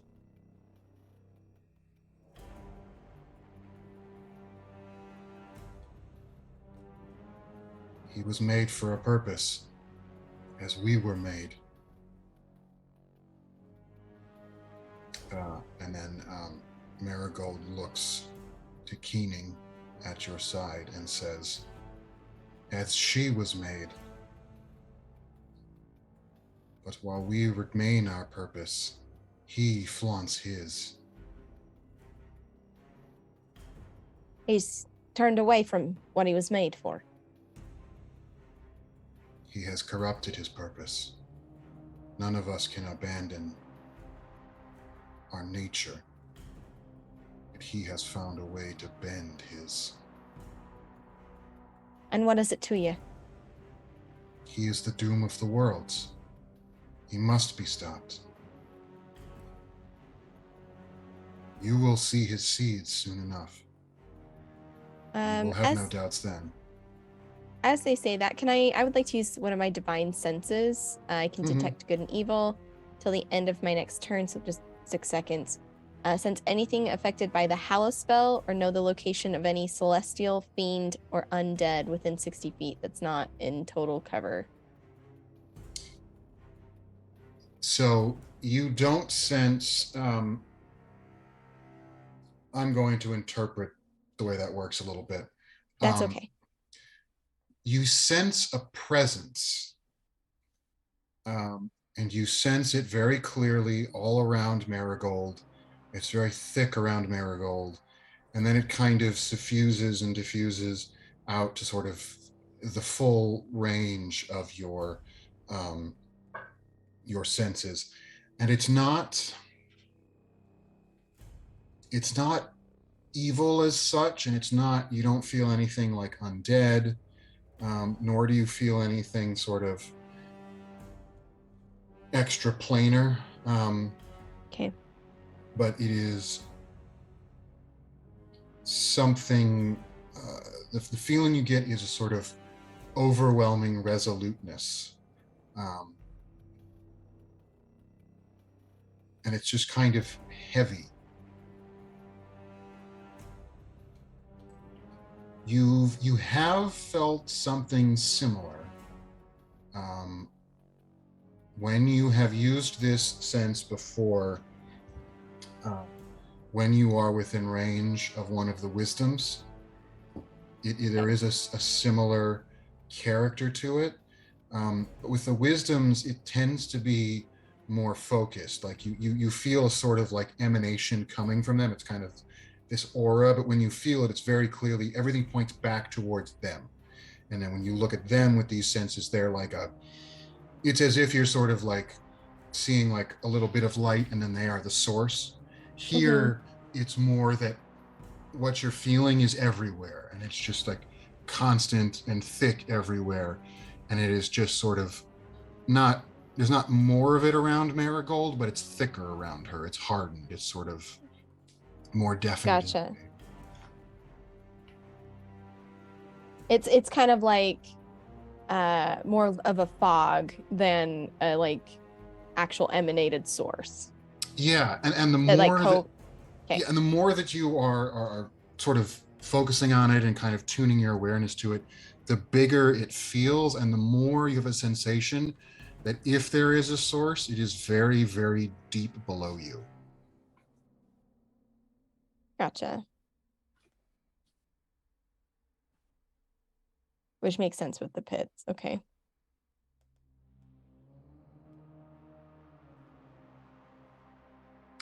So Marigold will say, "Our hospitality towards you has been imperfect. For that we apologize. If you would prefer to set out immediately, we understand. If you would, we would still, however, welcome you to spend the watch under our care and depart on the day of rising, as is, we believe, your custom in the White City, as indeed has been the custom upon the worlds for a very long time indeed. And whatever you choose, we would like to send you from this place with our gifts." What gifts would those be? Gifts to aid you along your journey. One you will need, and another that will assist you, but we suspect you may no longer fully trust. Before I decide personally to take a gift from you, I want to know if you're the one responsible for this. And I'm going to flip over her wrist and show the cuts.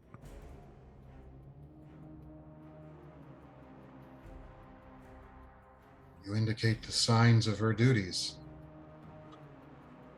Would you begrudge a laborer his calluses? And what duty Ascribe the ink on her fingers? what duty requires that one destroy themselves? Her duties brought her no harm until you put an arrow in her chest. I'd say that means her duty did bring her some harm. It was not us who loosed the bolt. It was you that put her in my way. You wanted to speak with us.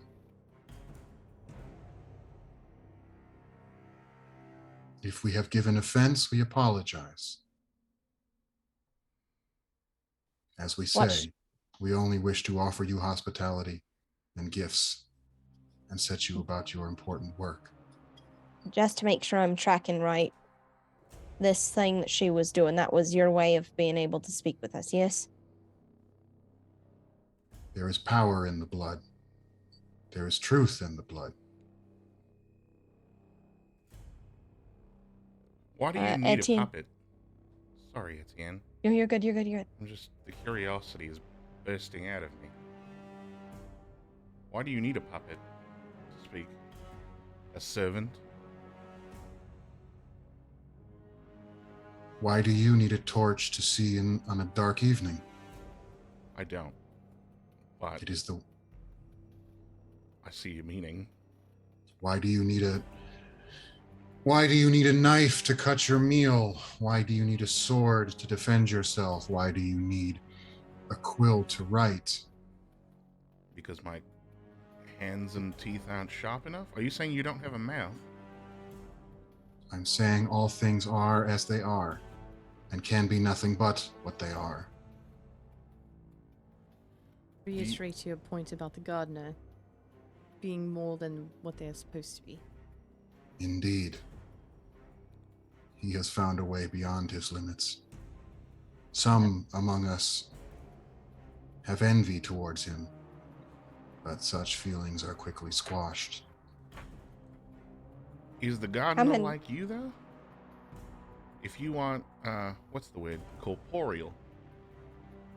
If you don't have a mouth and you need a puppet to speak, does the gardener have a body? Something we can see? He does. More to the point, he has a body you can kill.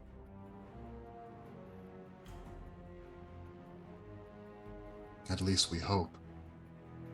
Your request that we remove him from the equation. Where's your body?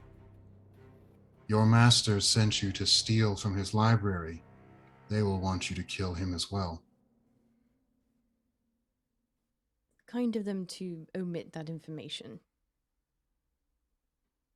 We are certain they told you what they knew, or what they thought you needed to know. Right. Well, for what it's worth, I'm glad you're here to pass on said information, though I wish the circumstances were different.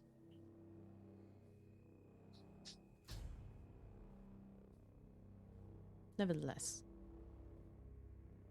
Have you decided your course? Do we open the door, or make ready your quarters?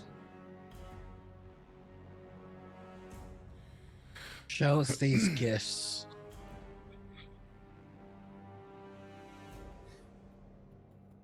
And when you have the gifts, do you go or will you stay?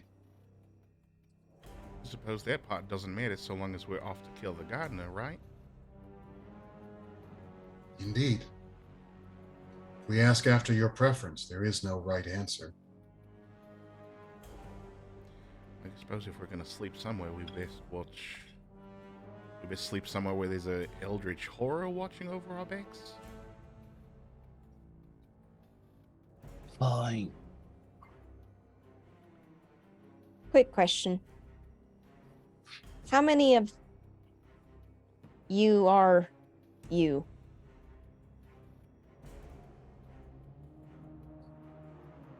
As the circle has 5 points, so we are 3 and 1 and 1.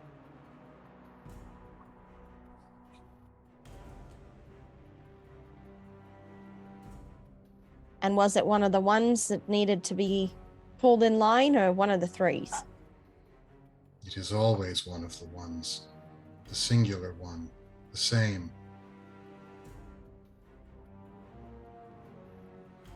Can we speak to them? We have one voice. Unless you don't. Do you have We one mind? we always have one voice. But not one will. You fixed it, I understand, but There is disunity at times, but it has been And- rectified. envy of the gardener wishing to be more than you are, I understand. And you reckon you can keep it rectified long enough for us to sleep? Our unanimity will not break again. Unless We you are have- resolved. Follow-up question. You are of one voice, but are you of one mind?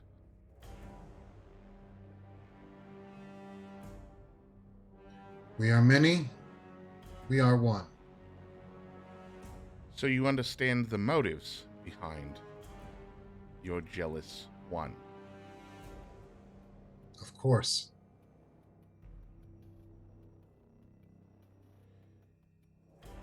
And you say he's jealous of the gardener's individuality? There is envy that the gardener has become more than he was made to be. What creature would not covet to be more than they are? True I'm enough. pretty happy just being me. All things considered. Kinda got it right on the first try.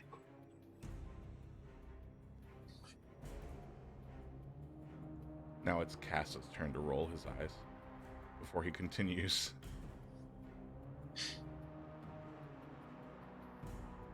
Do you not all seek to be more? Just the one? We have a purpose. We fulfill it.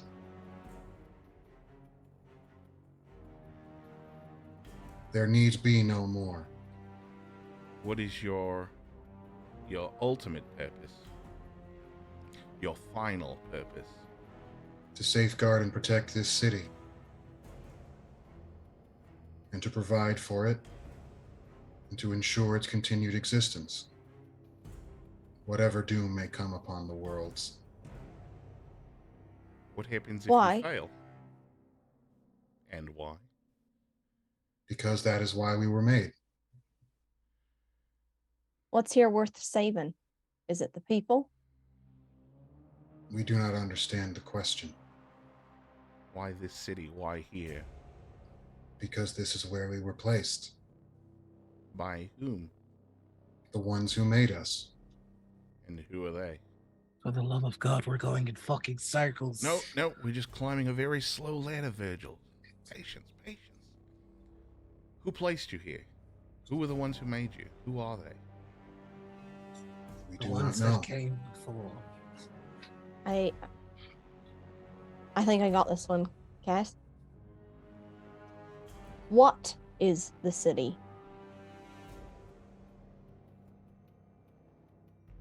Is it its walls? Is it its people?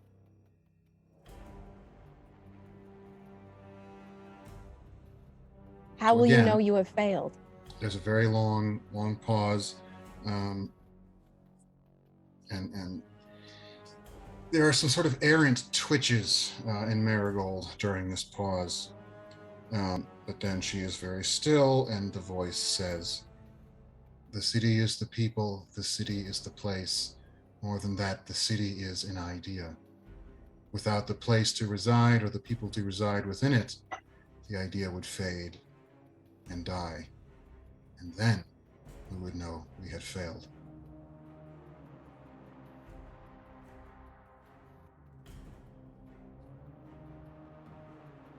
We know the people, we see the city. What's the idea? That there is a place here, that there are people who live here, that there are walls that enclose them, that there is a community here that survives. If they were to decide they wanted to move, would you move with them?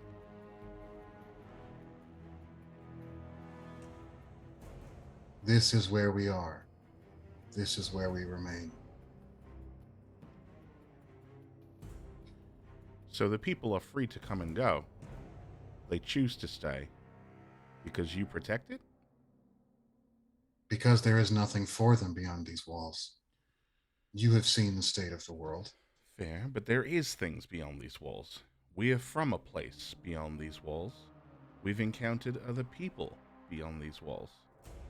The White City is far, the journey perilous, There are as people you well know. we met.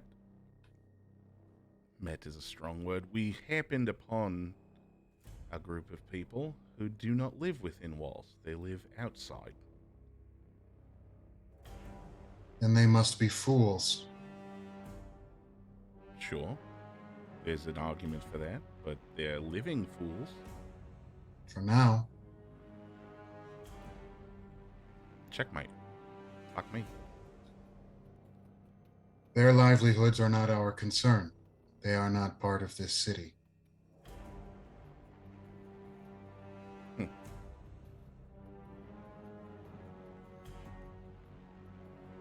Well, I'm stumped.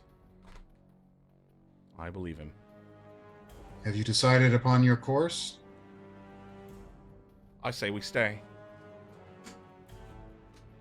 He talks in circles, but he's not an idiot. They aren't an idiot. You're very smart, is what I'm trying to say. The second believe you're bell. going- The second bell starts ringing. I believe you have gifts for us. We would see them before we make a decision. Work on the assumption that we're staying, lest one of these gifts gives us a reason to leave sooner. Fair enough? I refuse to commit. That is non-committal. I spoke non-committally. I was reinforcing what you said. Right. You hear footsteps, and turning, you see 5 people emerging in very plain tunics. 4 of them are carrying little vials, and the 5th is carrying a sword laying across his hands. The other 4 have the vials kind of cupped. And they walk up to you, and they stay on the other side of one of the big tables, and they clear apart, move a big chunk of gift meat aside, and they set down the 4 vials, and they lay down the sword. They bow to all of you, and then they very quickly hurry away back into the building.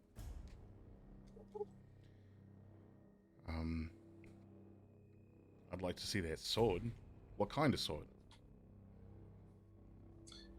It is it's a big 2-handed sword. It's particularly heavy.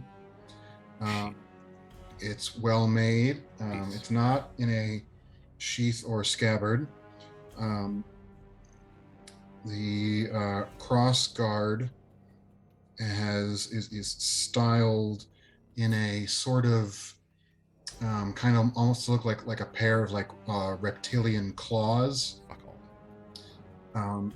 And there is a gem set in on one side of the cross guard, Cockrinkle. kind of very smooth, kind of looks like a gem, or it could be glass, and it's dark. Piss. Cockrinkle. Ball seams. Arse. Squirt. Sword's too big. Here you go, Etienne, and he'll throw the sword like as if he were throwing like a quarterstaff to you. Etienne will catch it in his hands. The I wanna- sword, the sword for it. feels strangely weighted. It's not. You don't like the heft of it. What is this? It is a gift for the Guardian. In hopes And that who- in reminding him of the past, he may grant you passage. I thought we were supposed to kill him. We're gonna give him a gift now? No, the gardener. Guardian. Oh, the Guardian. Right. Different words there. Gotcha. I was worried this gift was a suppository. So it's intended for us to barter passage. In a manner of speaking, yes.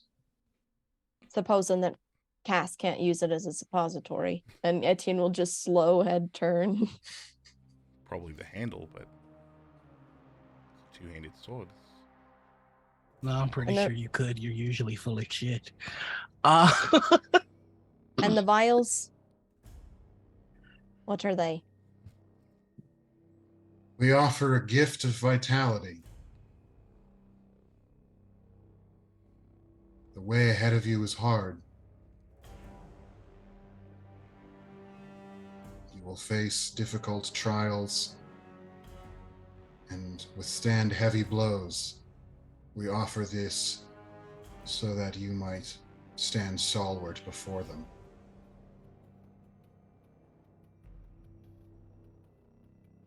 Etienne will move over to the vials and pick up one and hold it up to the light. Like, what color is it?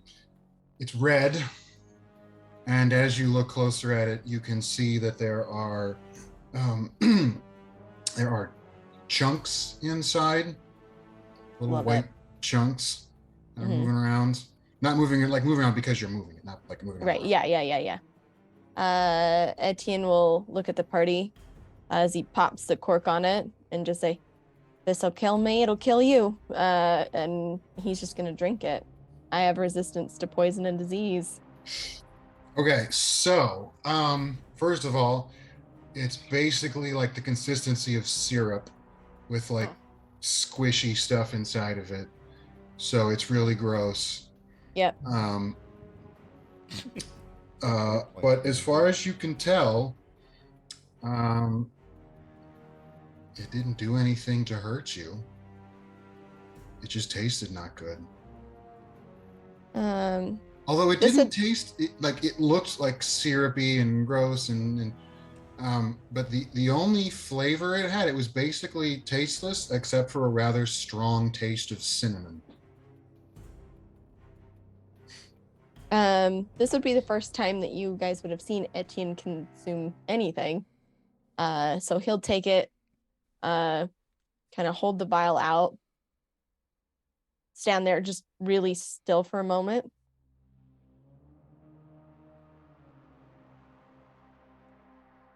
And then look at the rest of the party.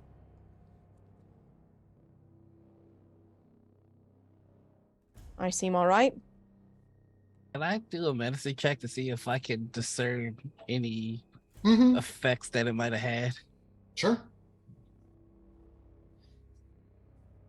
Marigold will say, "It takes time to function, but by the morning you should feel the effects."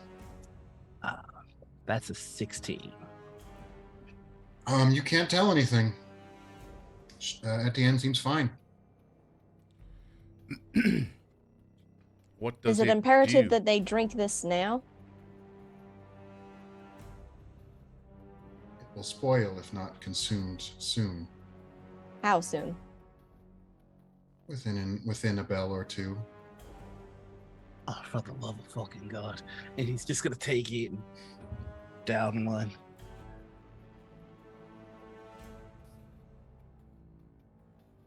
Bane will Well, you- hesitantly reach a hand and grab one and do the same. There's only Virgil, two of them, right? Virgil gags once, drinking it down. No, there's only two. Just kidding. There's only two of them, you said? There's Two. four, one for each of Oh, you. okay. There's one No. for each. Okay, great. Why do I gag? Huh? Well, let's roll with me and my gag reflex. Where I'm the only one that can't hack it What's that? down. What's that Constitution rating, bud? 12.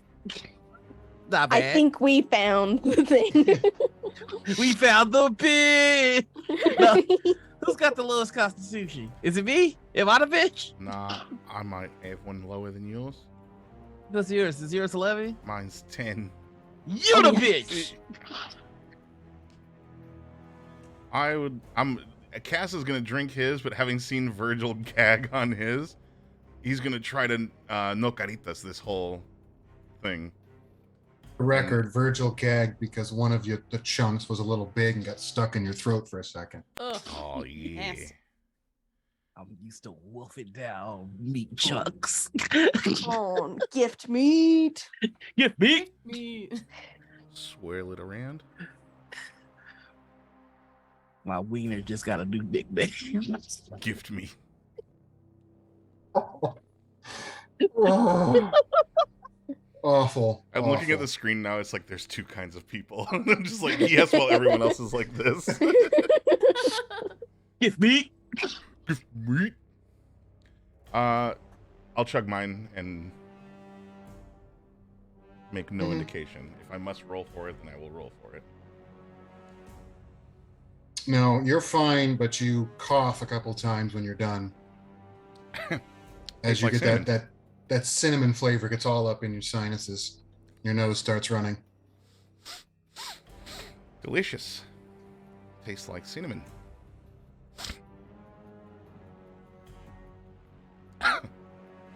AKA young holiday sausage. And then Marigold will look at you all once more and still say in the big booming voice, "And we wish you well upon your journey ahead." And then she kind of, her head slumps down, and then a second later she kind of, okay, I should show you to your rooms, I suppose. You. Why did you choose to do this? And it's typically it's her voice again. She's speaking to herself, and she kind of, I show you to your. Etienne's going to walk up and she continue.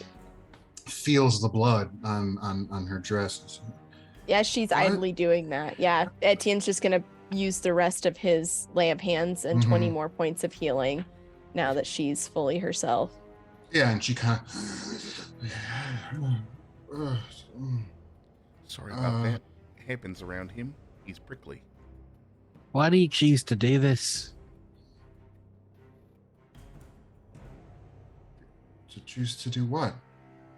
To let them take over your body. They said that you are aware of what they're doing and that you allow it. Is this true? To be their voice is a great honor. Oh, Jesus fucking Christ, you people. Why do you look terrified of them? Terrified of who? Well, when we asked to meet them, you looked like you'd seen a ghost. We just spoke with them and... So when you say that, she kind of looks down at her wrists for a second and then kind of puts her hands behind her back and says, I don't know what you're talking about. I am perfectly happy to serve and to give what I can give. But again, we really must be getting you off to your quarters soon. The elixirs will soon take to work, and well, I'm assuming you'd rather not sleep out here on the ground, and I don't think I can carry you. Is the process painful? You won't feel a thing. No, not us, you. One moment I am there, and then I am back, and some time has passed. But again, I really must insist. We should hurry to your quarters. I'm sure it's been many days since you slept in a comfortable bed, and you are all starting to feel a little drowsy now. Even you, Etienne.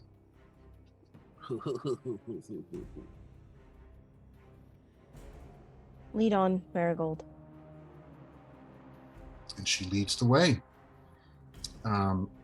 and she leads you into not the building everyone's coming out of, but a different one, the one on the other side. And right inside that door, there is a room with 4 beds made up. They're big 4-poster beds, lots of pillows and comfortable blankets. Each bed has its own chamber pot next to it. And she doesn't go much farther in than the door, and she says, please take whichever you wish. But as I say, you should probably hurry. Those elixirs take effect pretty quickly. And at this point, you all are starting to feel a little woozy, and you're starting to feel kind of numb in your extremities, tingly at times. I would like to roll an investigation check to see if any of the beds are larger than the other ones. Yes, they're all slightly different sizes, and one of them is indeed the biggest. Not by much, but they're all handmade. I'm gonna immediately plop on that one. Okay. Like as soon as you lay down, you are just like instantly super tired, and you fall really quickly to sleep.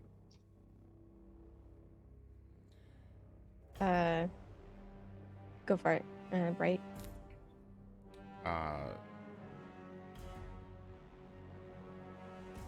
Cast will grab one of the pillows off of the smaller beds and sit on it as he pulls his ankles in cross-legged and like put his back up against the bed and close his eyes, just kind of.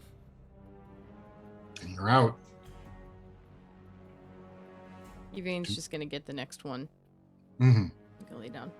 Yeah, you go sleep. And that just leaves our half-robot friend. Yeah, Etienne's going to turn to the door and like make sure that it's fully closed, and then he's just going to place his back on the door and slide down into a seating position. So he is in front of the door in case anybody tries to like swing in. I'm assuming the door swings in. It does, yeah. And he'll have his sword like on his lap.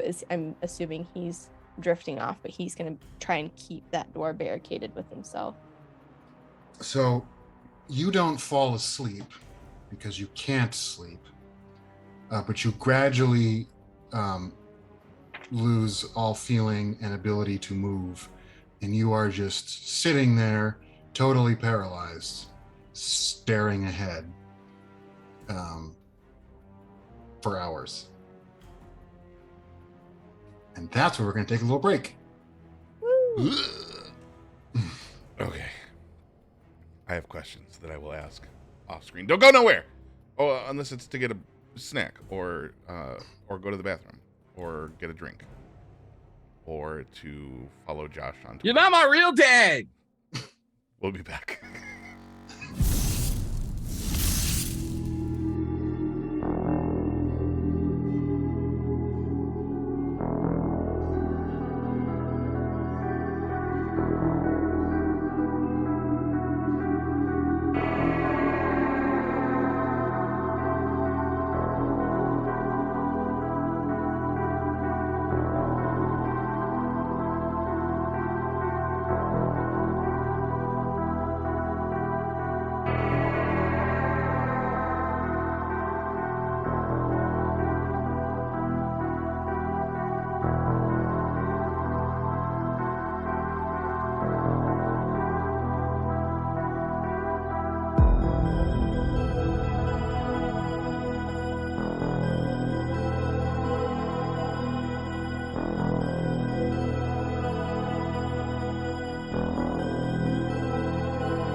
to healing, you're on your own.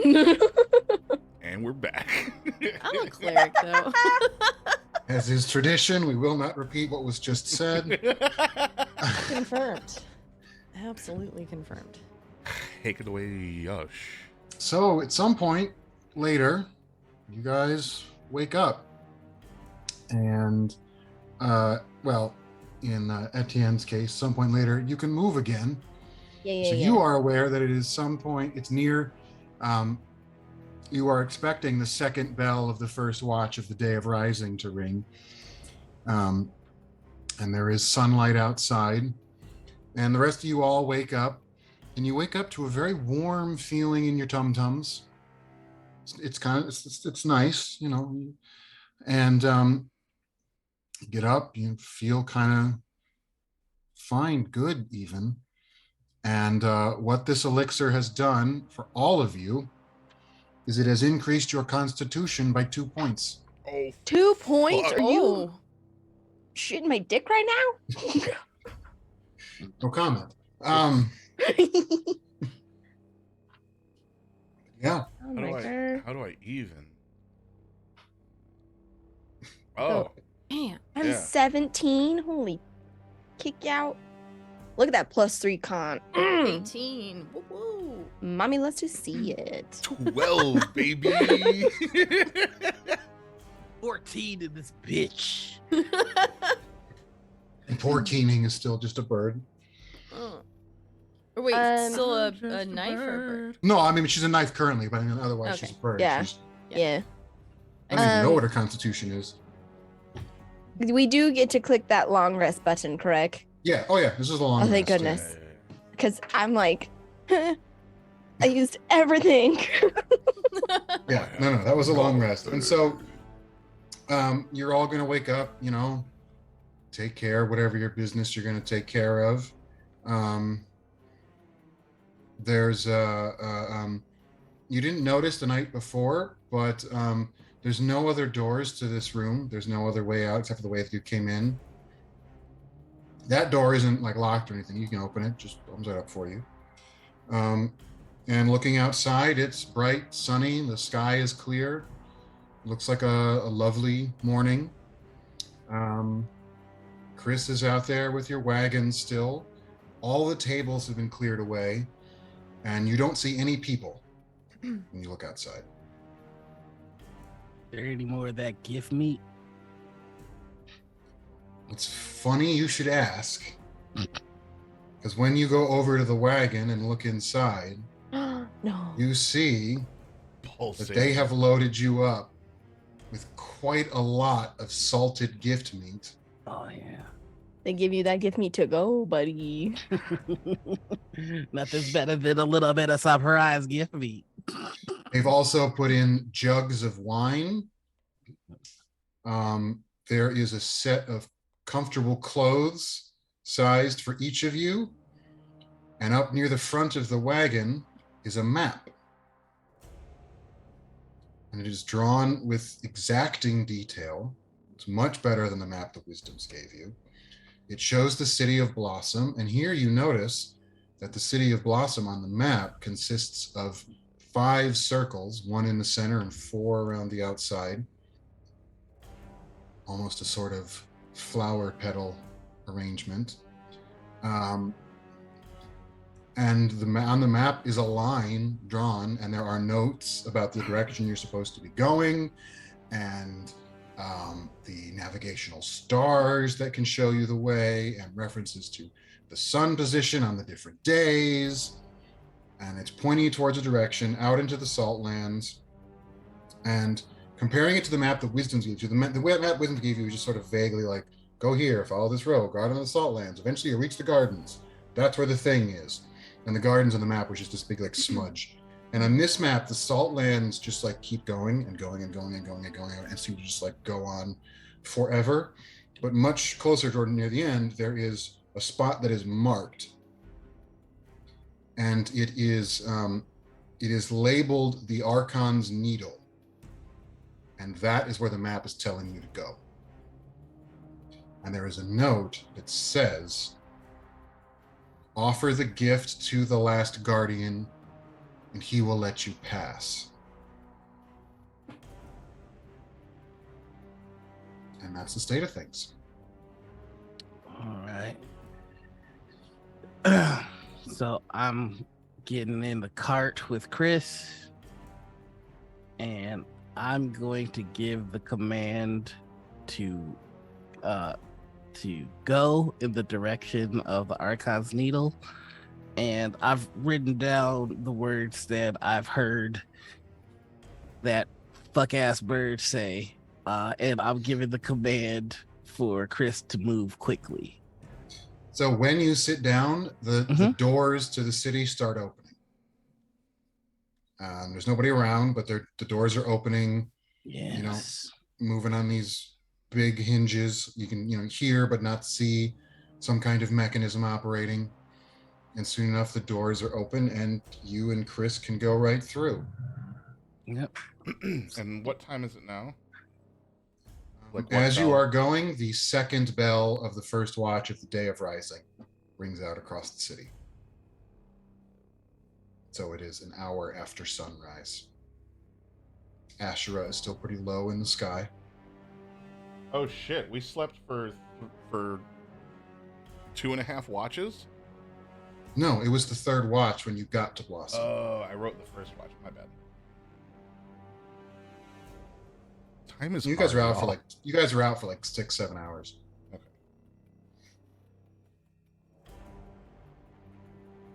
So it's the second bell of the first watch of first light. The day of Rising. I'll ask these questions afterwards because I know them, but I don't know them. And so, okay, so Virgil has hopped onto the wagon and is going. What's everyone else doing? Etienne will fall in stride with the wagon, like in his normal place of walking a little bit to the side and forward of Chris. I think now Yvain is going to hop on the cart and just do a lot of good thinking. Just kind of scanning through her book, and I don't know. She's like trying to put pieces together. Who all has looked at the map so far? Yvain would have. She would have been caught by like any of the star guidance that's been on there. So there's a big block of text on one side in a script that you don't know, but at the very top of that block, and it's written very small, but on the top of that block of text, written in the Druidic script, it says, "Show this to her." At the very bottom of that block of text, again in Druidic, it says, "Don't forget what she is." And then there is a little drawing of Keening as a dagger. And as you look at it, there's a little flash of light, and just those bits erase themselves. Oh shit. The block of text is still there. And you've seen things like this before. You've seen writing that, like, once it's read, erases itself. It's not a super complicated like spell. You've seen it.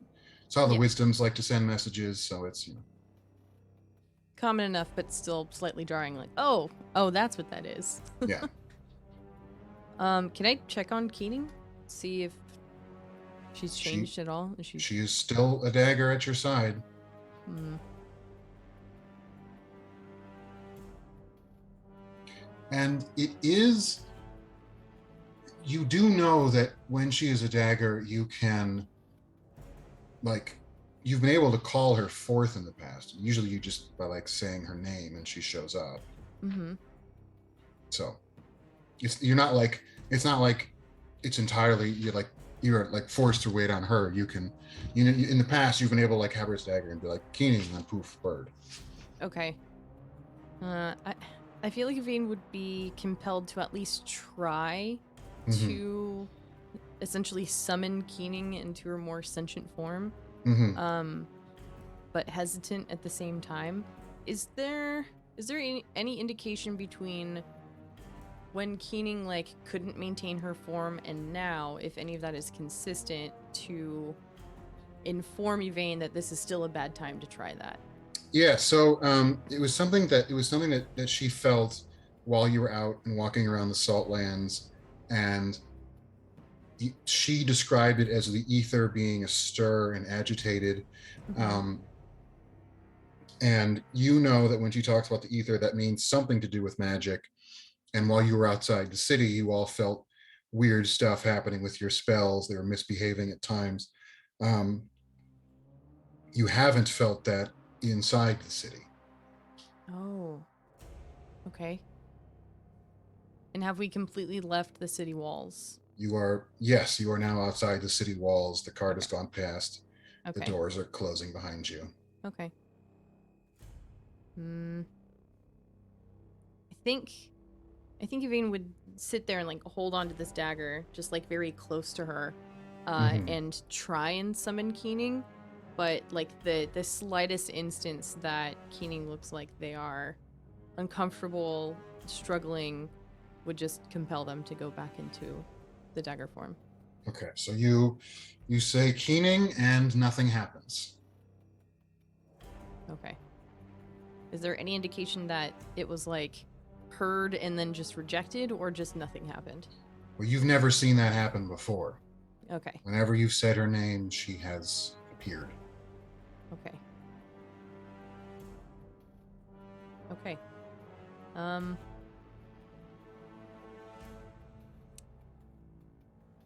I'll stick a pin on the idea of there are now places that feel like it might be safe for her to not be a dagger and try and be more conscious of those specific times. Mm-hmm.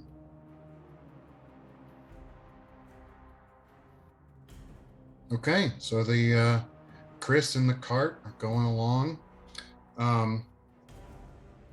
There is one very important detail that I forgot to mention because I'm dumb. Chris has his arm back. Oh. I was gonna ask about that. Yeah. Chris's arm has been reattached. All right. And seems to be working fine. So everybody knows how to work this fucker except me. That's fine. I should have asked for a goddamn manual again. I didn't think it. Anyway, I give him a command to go faster, and then he moves at a good clip. Is there any indication that there was damage on Chris at all? Or is yeah, there's still some like scuffs and scrapes on like his outer exterior. The arm that wasn't ripped off, there's kind of like a bit that goes around the shoulder joint, almost like a bit of like armor. And that was dislodged when the arm was ripped off, and that hasn't been replaced. So you can see some of the like arm mechanism inside moving when he moves his arms. But as far as you can tell, he's got full functionality back. Okay.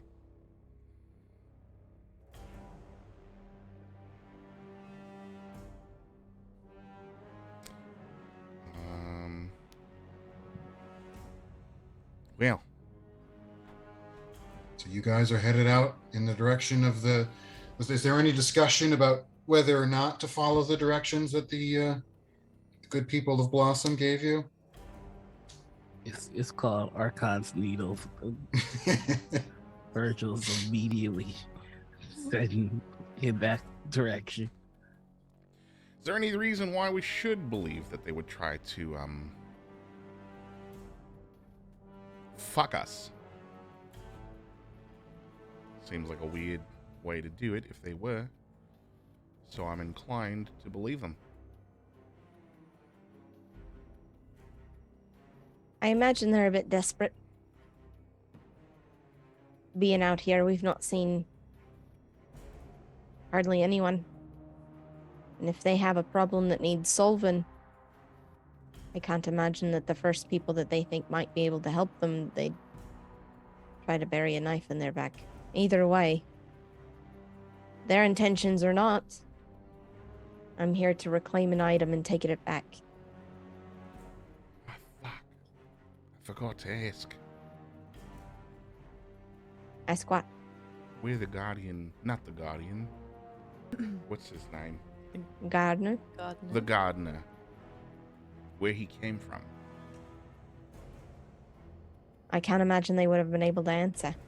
Unless they used to be a circle of 6 points of 3 and 1 and 1 and 1. I didn't get that impression. Virgil, give me an intelligence check.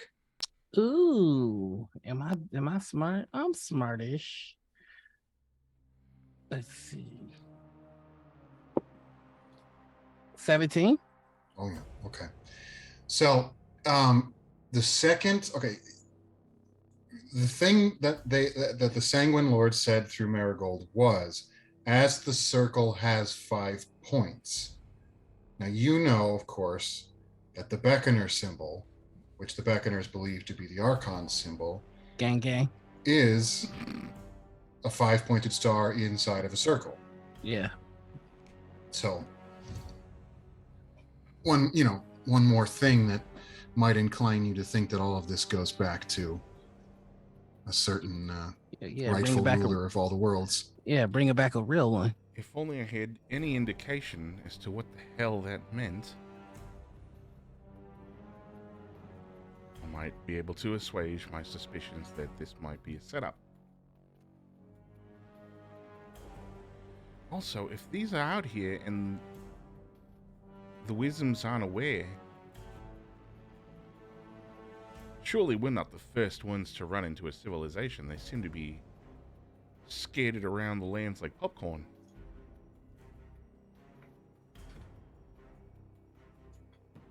How is it Almost that it's like gone the this long? wisdoms are hiding something from people.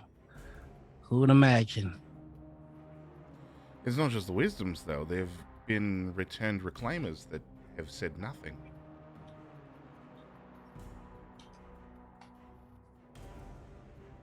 How have rumors of eldritch horrors been allowed to exist for this long? Sure, there are perils in the forest and in the saltlands, but so far it's been nothing you've not been able to handle.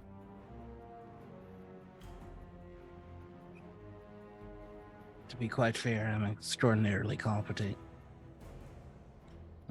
It's true, but I'm not a fighter. And so even down a 4th sword, you would think you'd have some difficulty.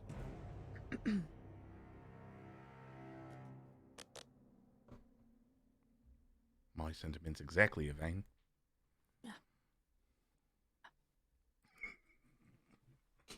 You're asking questions too big than you need. Seems to be a tendency with this group. If we didn't What ask purpose- questions, we'd be dead. Wouldn't we? How do you figure? It wasn't questions that got us past. It wasn't questions. Whether or not they'd had answered our questions, we would have been in the same situation. I disagree. Not to be rude, but if we hadn't asked questions, what was her name? Virgil? The buxom young Maribel? lady? No, not Marigold. The buxom young lass that we had yelled at you about not a whole rising ago. Oh. Well, if she was worth yelling at me about, then you should remember her name then. No, I can't remember her name. I recall. It was, yes, the one where I saved all of your lives and you all acted very ungrateful. Yeah, that's the one. What was her name? No, At exactly that moment, at exactly that moment, Keening turns into a bird Oh, fuck and me. is suddenly flying about inside of the cart, freaking out and flying, like bumping into things, and eventually hits the bottom of the cart pretty hard and is just kind of flapping and fluttering there next to a vein, and looking around seemingly quite terrified and very confused and disoriented. Good morning. Please, She Jane's looks- just like please be freaking dead. out, like, God, no. When you say morning, she kind of looks at you and stares you down and almost, I mean, it looks like she's about ready to like peck your eyes out for a second, but then she kind of seems to recognize you and her breathing slows a little. And then she looks, she's looking around and she says, the day of rising, it's the day of the last dark a second ago. What has happened? What's going on? A lot has happened. You said something about the ether and it just not. It looked bad and you couldn't quite stay in this form. To be clear, she had changed back after that, and then at the fight of the Pale Beast, she turned into the dagger, Right. and she had kind of gone back and forth. But when you met Marigold and everything, she was the dagger then, Right. and she hadn't been since. Mm-hmm. Went to the City of Blossom. The city, the what? There's Yeah. Weird. Actually, we have a map and it shows it fairly detailed. Would you like to see it? I guess. Yeah. And Evine will just spread out the map so that Keenan can see it in its full effect.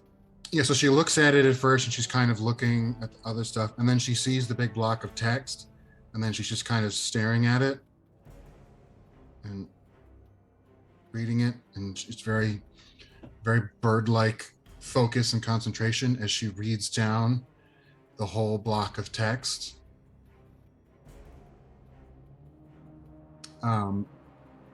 And when she gets to the end of it, that text disappears. And then she just kind of slumps back and sits down, and then kind of scooches nearer to you and is Mhm. kind of leaning against your leg. And then she's just sitting there. Does she look dazed or out of it or anything? Or is it more just like, I mean, she's got a Wait a 1,000-yard stare for sure. okay. Uh, I think Evine would kind of go into like a protective stance of just like putting an arm on either side of her, Mhm. just as like a "it's okay, I've got you" sort of a thing. Yeah, so Especially if she like just phases out entirely. at first touch, she kind of like flinches, but then she kind of relaxes against and seems okay with your hand being there. And you notice that she's kind of shaking. Bit of a lot of information to take in, right?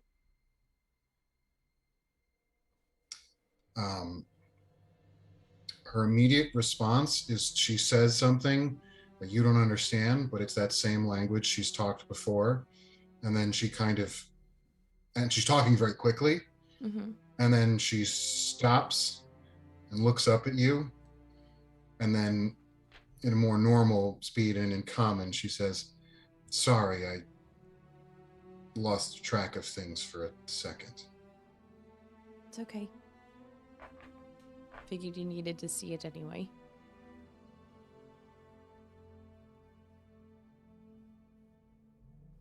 Sorry if it's a bit much. Are we following this map? I believe so. In a bit of a roundabout way, we ended up trusting the entity that provided us this, as well as a couple gifts. We did get gifts, as odd as that is. These strange crimson vials with some... I couldn't even tell you what was in it exactly. But I feel a bit heartier, as it were. I believe you all Keening do. says, "Motives of vitality. Aye. Ah, Don't think anyone's brewed those in a long time." tasted weird. But highly effective. And then When she says tasted weird, she kind of, I remember. You've had them before. And then kind of comes back to herself. Long time ago. You say these entities, these. Who did you meet in this city? Who did you speak with? Who gave you these elixirs? Well, there was a woman we were speaking to, but she was speaking on behalf of something else. Her name was Marigold, but the power that be that resides within that area, I don't do. Hey, Cass, did we get a name for that thing? Which thing? The thing that was talking through Marigold. That thing.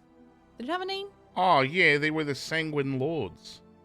Damn it, you're right. Sanguine Lords, yes. Keening is kind of looking off in the distance and I do not know, but they must have been the damnation, what's the word in this abysmal tongue of yours? The fabricators, the tinkerers, the tuners, the Timothy? the engineers. Terry? You would have got on with them. They weren't able to answer a fucking question either. I don't think they were terribly fond of me. Hmm.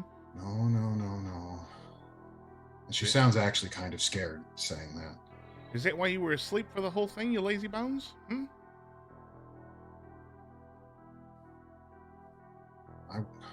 Well, you just tired. There is nothing while you were there.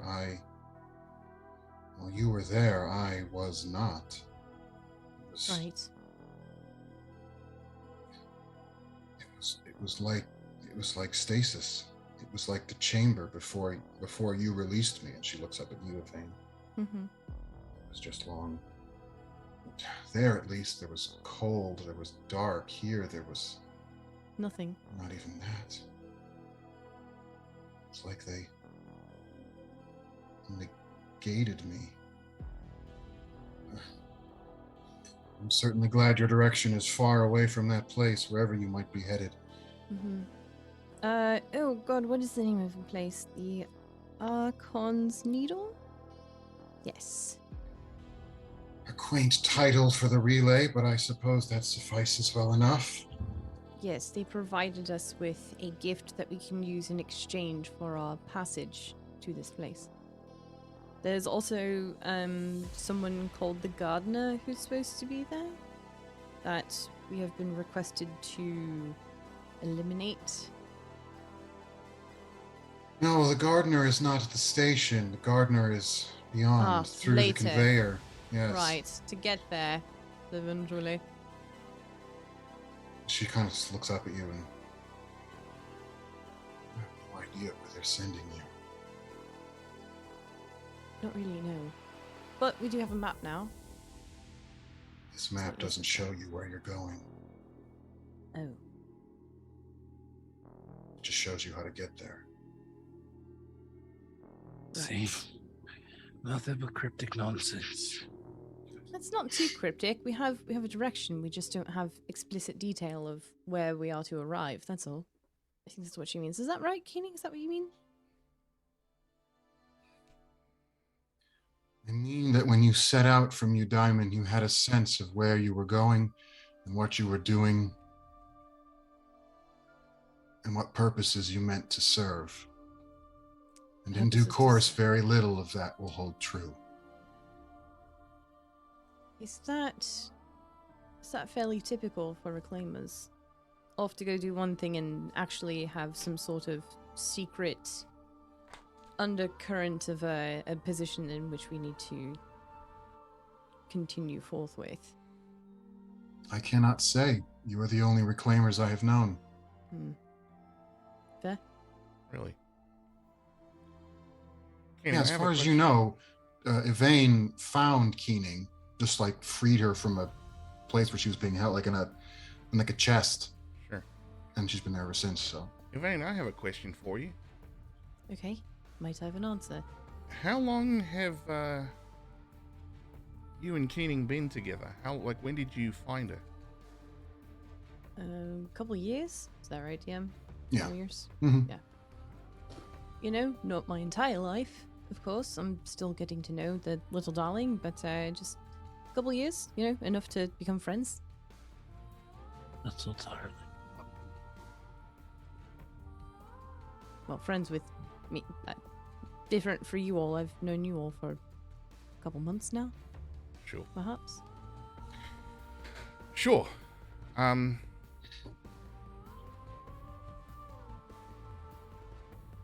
In that time, did either of you hear anything about other reclaimers returning? I mean, you would have. So, you've all heard about reclaimers all your lives, but you've almost never heard specifics. So Mhm. you know the basics, right? People go out, they find the stuff, they come back, they're great heroes.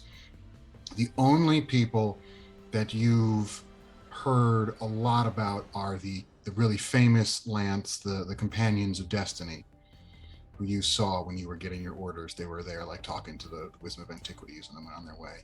Mhm. They're like they have like the reputation of almost like superheroes in the city. Like,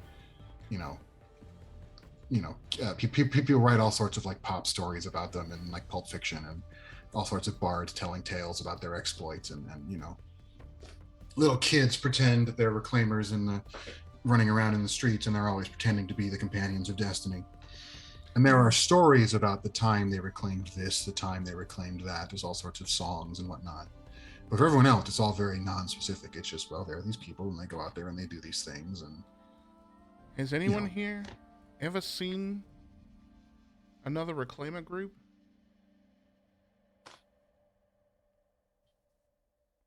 For the life of me, and I can't shake this nagging feeling, I don't remember ever having seen one firsthand except for the other day when we crossed paths with the chimps. What's your suggestion? I'm not suggesting anything. It's just a nagging feeling I have in the back of my mind, in the pit of my stomach. And what would that be? Give it a name. We've run into two civilizations in the manner of one rising, two separate entities that exist out here in the wild, with their own walls, with their own way of being. We're not the first reclaimers ever to go out. There's hundreds of them.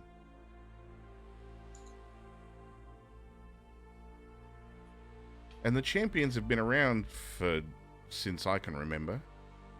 Mhm. How come none of them have explored the area enough to have run into at least one other civilization? We can't swing a cat without hitting one of them.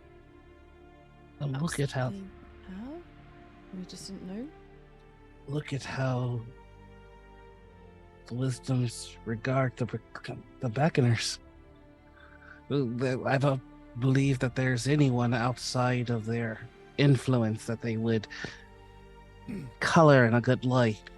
And if they can make it so it seems as though they don't exist, all the better. Certainly true. And if I were the beckoners, I wouldn't be quick to make my position known to anyone else. But we've only ever been told that there are eldritch horrors that exist outside the walls. So far, we've met one eldritch horror and a dead Two. dragon. Dragon? Pale base, sanguine lords. The Sanguine Lords are the one, or the many. I'm not going to And think the about pale that too beast much. was what would you consider? The what?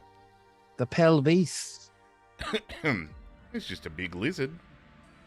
It's not dead, but it's a big lizard. Yeah, sure. We'll count it as an eldritch horror. So there's 2 eldritch horrors that we've seen in a matter of 9 watches, 6 watches, 7 or so. I'm losing track of time out here. I dare say 3. Well, we were here for the first rising, and then we lived through the deep dark. This is the second rising, so we're on our 7th watch. We've run into 2 eldritch beings, 2 civilizations, and I'm to understand that in a matter of 7 watches, we've hit 4 different sentient beings, and no other reclaimer group has ever seen anything else. We don't know that. Well, that's the problem, isn't it? It's bothering me. We've not heard story nor propaganda. Cause can't you see that's the game? We're being run around by each and every one of these things. Caning is giving us directions with no instructions, with no context. The wisdoms are giving us directions with no context. The sanguine lords are giving us directions with no context. Each and every one of them is pointing us in a direction, telling us what we need to do, what's the right thing to do, who our enemies are, who our enemies aren't, and no one is telling us anything. We have to take it on faith or follow their cryptic nonsense. Each one of them has a hand, a cause to wanting to be in place of power.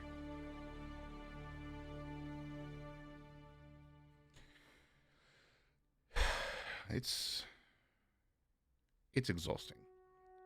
Of But course. even amongst other reclaimers, we should have had a bar story. I collect stories, and I haven't a single one relevant to the journey we're on now. Can you even tell the story of the journey that you're on now? Why are we doing what we're We're doing? out What's to the find cause? a sword from an old lady who used to sit on a chair and doesn't sit anymore, and now these old people with eyes that are missing want us to reclaim her old sword. And the people in the forest want us to reclaim the sword instead for them, but everybody wants the sword. Everyone's This is- looking for the book and the sword. No It's one a wants the sword other than the people of the forest. This is the problem with all your questions. You lose sight of what you care about and what you need. Casimir, why'd you become a reclaimer?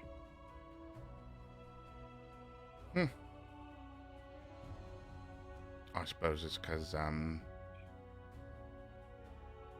I've always had this nagging feeling. There was more to it. There was more out there. You can only steal so many gold coins from people off the streets before your life becomes boring and predictable. I wanted something unpredictable, which I have gotten. No complaints on that front.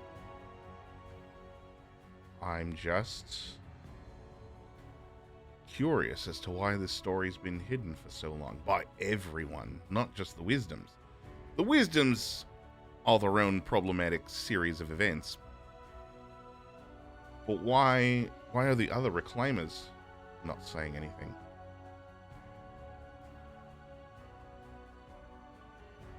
You're suggesting that the reclaimers are a part of the rest of society. I'm They're suggesting not. that the Reclaimers... This sounds crazy, except we've met 2 Eldritch beings and 2 Three. societies where there shouldn't be any societies, so I'm going to say the crazy thing. It sounds like the Reclaimers are sent out into the world to reclaim or do whatever it is we're doing, and then they return. They're debriefed by the Wisdoms, and in turn become part of some conspiracy. to keep what's outside there, what's roaming free, a secret. All What's under the to- promise that they are granted citizenship as well, is it not? Everyone's Sure. just a resident, and then But what if everyone who's not everybody who's a citizen has been a reclaimer. There were some citizens that were before reclaimers. right. But those that are just residents are allowed to work towards becoming a citizen by becoming a reclaimer. Is part of their contract not talking about what happens outside the wall? I don't know. I certainly didn't sign anything that said that much that I read. What good would it do? I don't know. But like I said, If- and I've said it before a number of times, stories are important. Give people a chance. Give people And- options. At what? Life. I don't know about you, but I starved. I had to still fight, scrap for everything that I ever had. It's true. I was there. He did. There's a place with miracle food that they can grow.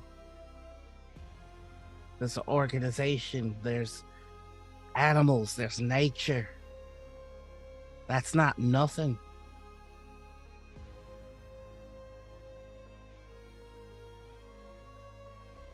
It does feel a bit like we've been lied to the whole time.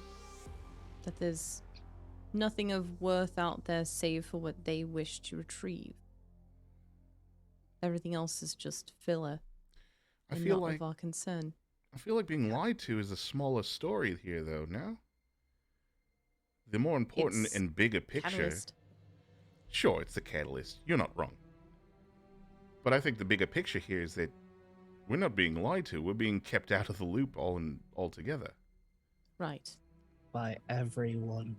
There are two entirely different walks of life that we have seen outside the walls Mhm. that are less than a day's trek out.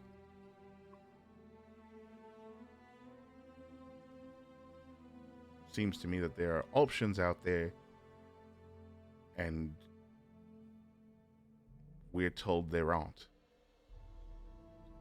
It feels like brainwashing. I feel like something has been taken from me. Tell me about it.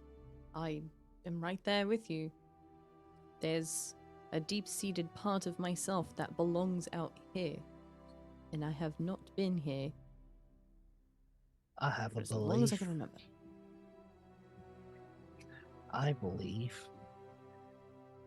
that if they can fool an entire city to believe that there's nothing out there, that there's nothing but monsters,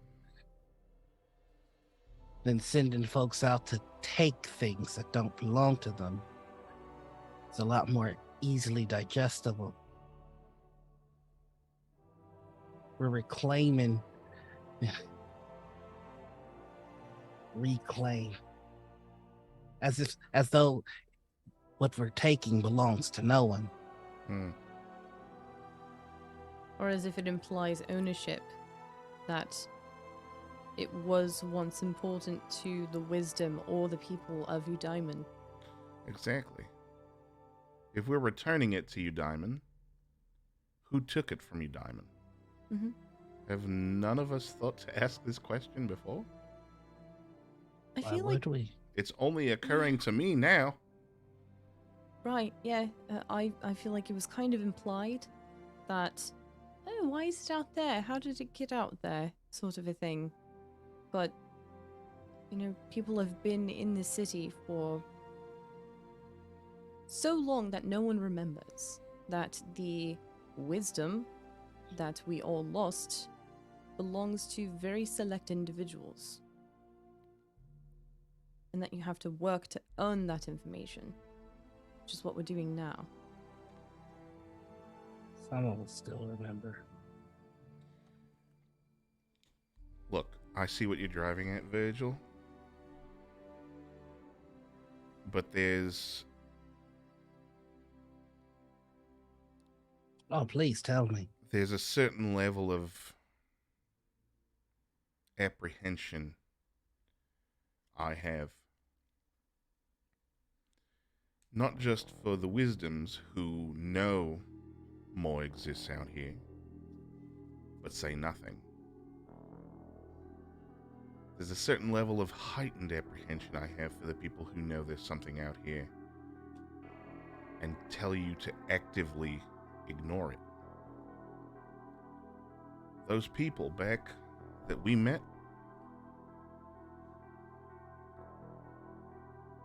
they are no better Oh, please. than the wisdoms. Please indulge me. Tell me what they did wrong. You did nothing wrong. No, tell me And what they did wrong. Oh, what they did wrong? Well, no one there seems to have a choice.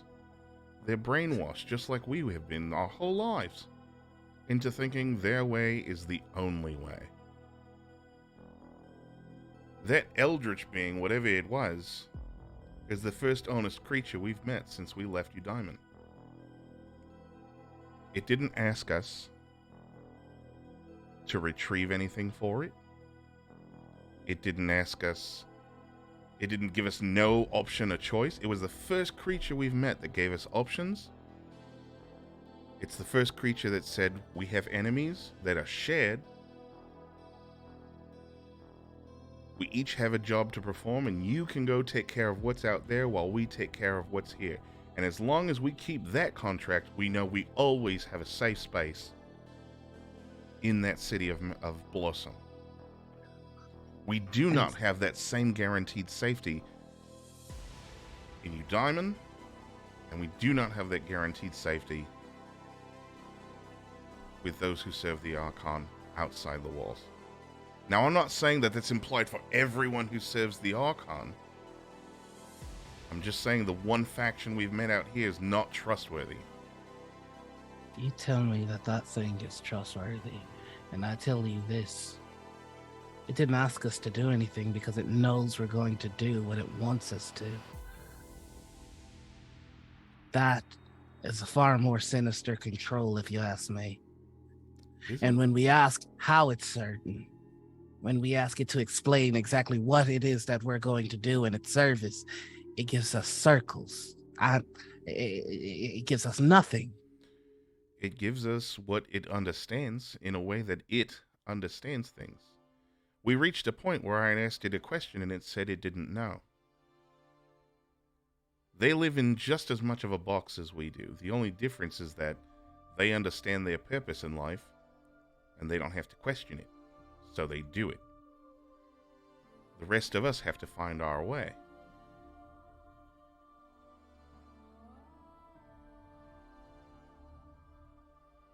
Keening says something in that same language that she's been speaking. As soon as she opens her mouth and I hear one fucking word from her that I don't understand, I immediately use universal speech. I flick my wrist, and every one of us can now understand every word she's saying. Describe for me how this works. What's the actual, Choose 5 creatures within 60 feet. The chosen creature can magically understand you regardless of the language you speak for 1 hour. Once this feature is used... understand you. So it doesn't give, comprehend language. I thought it was so that we could understand someone else. God damn it. I am surprised that no one has done comprehend languages. I'm not a Don't have it. caster. I know. I will knock an arrow though and point it. This means you're basically pointing it at Yvain's leg because that's where Keening is. I'm a good shot. I think Virgil's just gonna go. I am not in the mood for you to take control of my automaton or whatever it is you're fixing to do. Keening is just staring down the arrowhead. Say something in a language that's helpful, Keening, or keep your beak shut. We are in a sensitive discussion here. And I know I can't understand a word you're saying, but for some reason I can't shake the feeling that whatever you're saying holds a level of derision in it. I just plain fucking don't like you. So with one eye still on the arrow and the other looking over towards Casimir, she says in common, "A marionette cannot question its strings." Thank you. And then she turns back into a dagger. Arrow back in the quiver.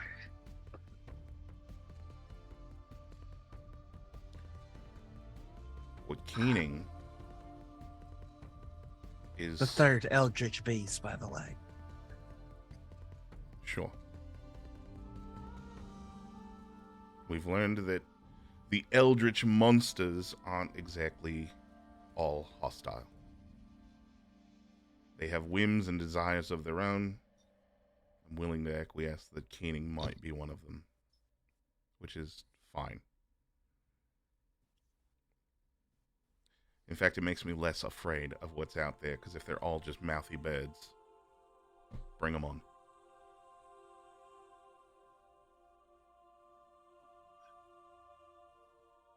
Also, apologies for aiming my bow at you. I'm a very good shot. I would have just shot your bird.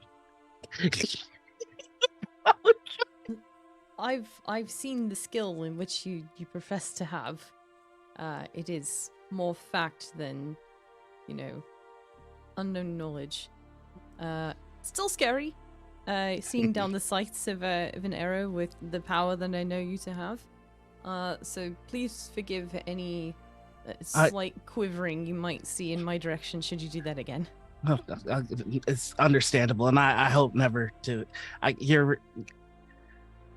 You are fine and fantastic. It's your bird I hate. I understand.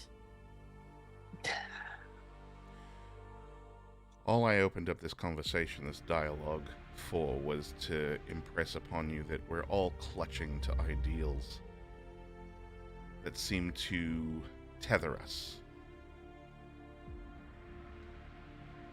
We are finding out very quickly there are other options. It would behoove us to keep an open mind moving forward. I will confess that everything that I've seen since we left has reaffirmed my beliefs.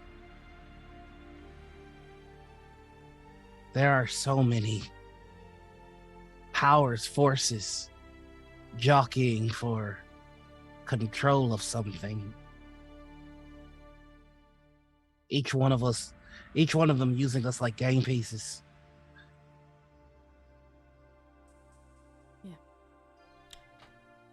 I suggest we start playing a game of keep away till everyone can learn to play with their toys together.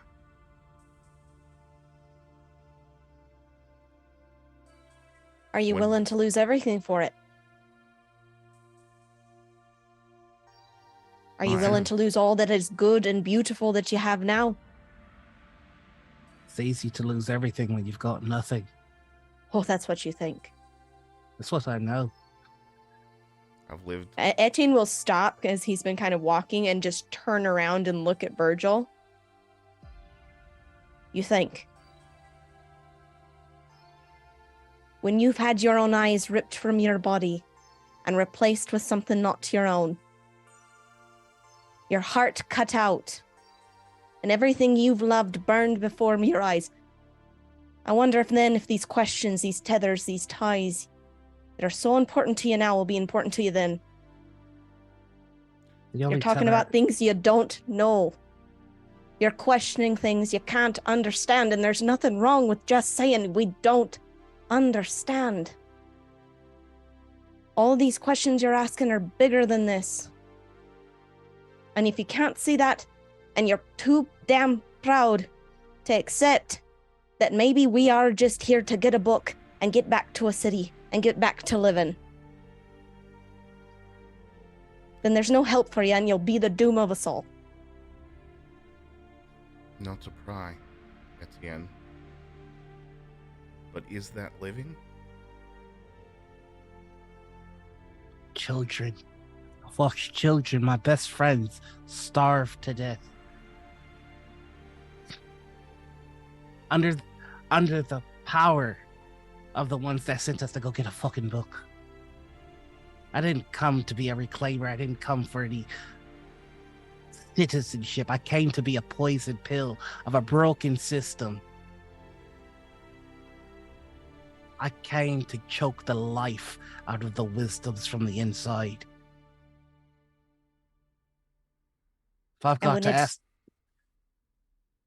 And when it's us that you're choking, how many children will you choke to become gods? That's not what we're after. It should be clear. Isn't it, Virgil? Isn't that what you're after? How many lives, how many things will you destroy to be free? As many as necessary so that no one has to go through what I did. I would kill you all where you stood right now if I was certain.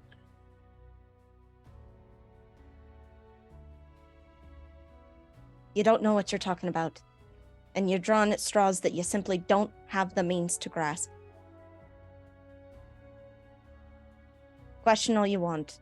Do what you will.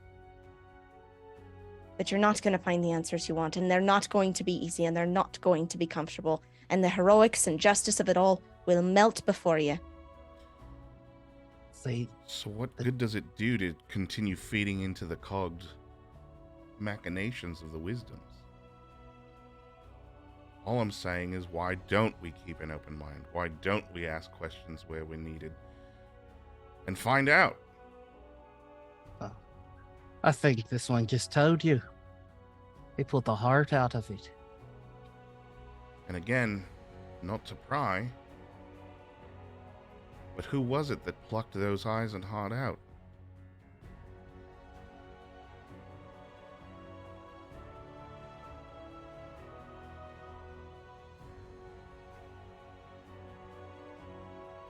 It's a silly question, Cass. Don't you remember? It's called rhetoric, Virgil. I'm asking the question because I know the answer, and it proves my point. There's a line full. Bodies with jewels in the eyes and the wisdoms when they sent us off. Couple of works in progress, eh? You have no idea what you're talking about. And I Tian, suggest you hold your tongue before you take any more of my honor. we're not trying to take away anything from you. Right, Virgil? Right, Cass. I don't Just think there's anything left to take. Try. He's just gonna get out of the cart and start walking. He's sharp around the edges, but he's trying to impress upon you that you made sacrifices. And by feeding into this machine that we're all working on, we only guarantee that there are more people who will have to make the same sacrifices you did. Virgil doesn't want anyone to make the same sacrifices he did, and none of them were as dire and dour as the ones you made. You don't know that. You don't know that. And you keep saying it, and you keep saying it, and you keep thinking, and you keep feeling. I can make assumptions, Etienne. I have eyes, no offense. I can look at you and know that you've made sacrifices. I don't know what they were for, and I frankly don't care. They're yours, and if you don't feel like sharing them, that's fine.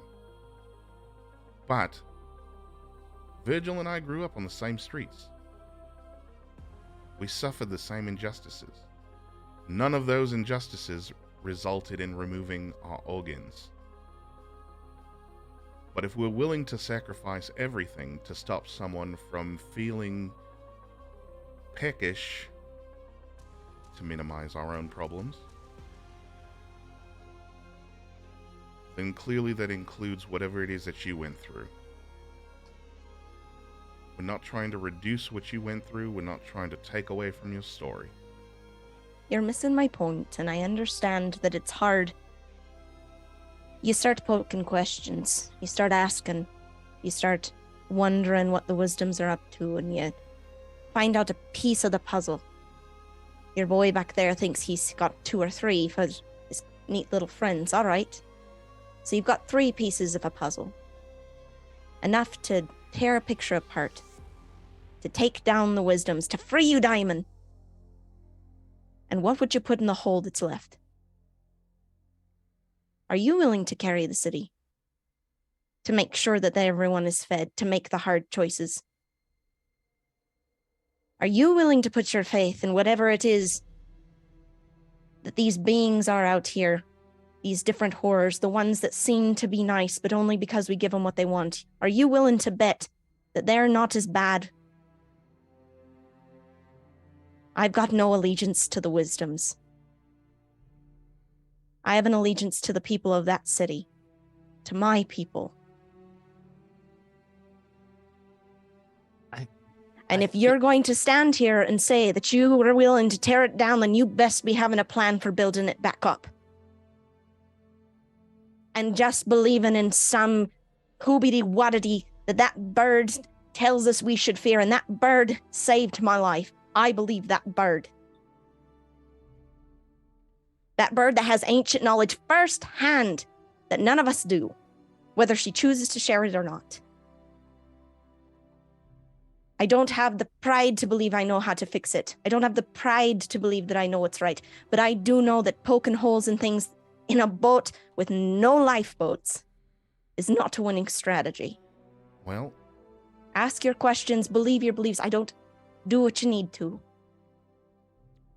as I've said, we've run into 2 different walks of life outside of our own in a day.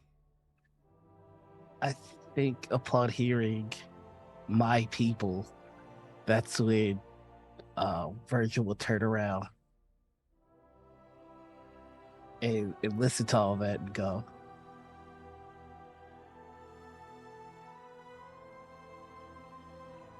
I only ask one question. I don't ask as many as you think. I just ask one. Just one. And he's going to pull out the Evan mirror. And he's going to cast Major Image and conjure up the alleyways that he grew up in and show you, like, the orphans that he lived with, all of them starving. And he's going to go, the only question that I ask is, what would I do for them? That's it. Simple. My people. My people. You don't even have the courage to try.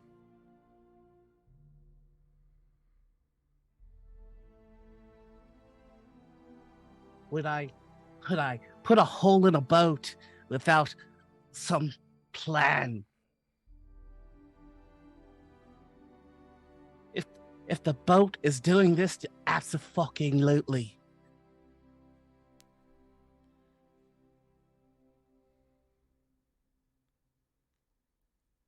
You've muted yourself, Virgil. Hear you, Noir. You Virgil, muted yourself. you've gone and choked yourself. He goes, your wisdoms are so smart that there are people starving in their city, and less than a day away, they're growing food. What would I place the wisdom with? Anything the fuck else. Would I carry the burden myself? Absolutely. You'll also notice that amongst the 2 other societies we've run into, no one had to sacrifice organs to live there, despite the dangers that exist out there. Did they now? Or did they have to sacrifice their own blood? Live in terror of everything outside the walls. My point is, no life is without tragedy, no life is without struggle, no life is without pain. And the second that you recognize that whatever choice you pick, that there will be blood, there will be death, there will be starving children. This utopia that you have in your mind doesn't exist. Make it exist. Then you keep going until you get it right. You don't say it's impossible, so let's not try. I think there's at least one thing we can all agree on in this stance, regardless if we are on this task to try and help the people back in Eudaimon. Whether that's because this is the way that we see it to be, or as a new path to be able to forge something new ahead. We are on this path regardless. We all come from very different walks of life. There's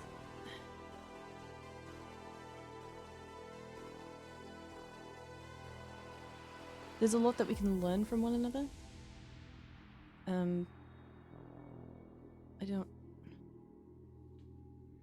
We just have a job ahead. That's all I know.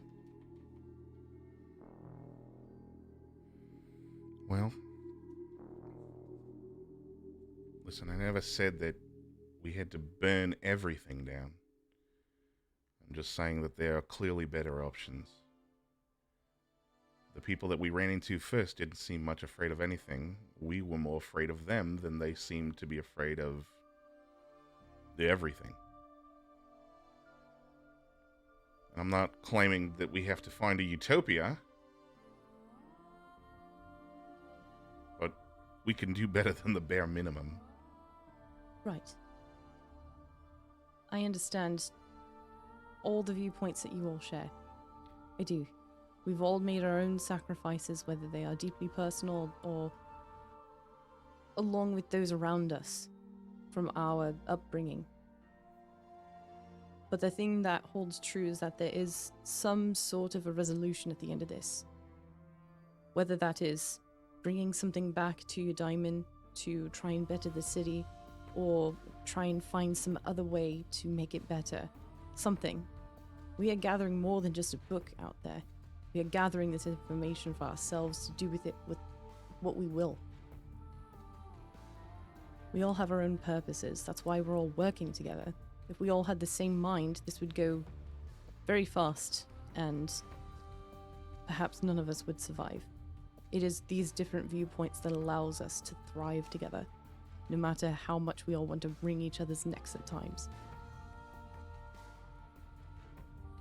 So, at the very least, can we all agree to still work together to get to that resolution point and figure out what to do from there? I can do that. Another 13 days. I'm sure we'll find more options before then. Right. More information to gather. I'm in. Yeah.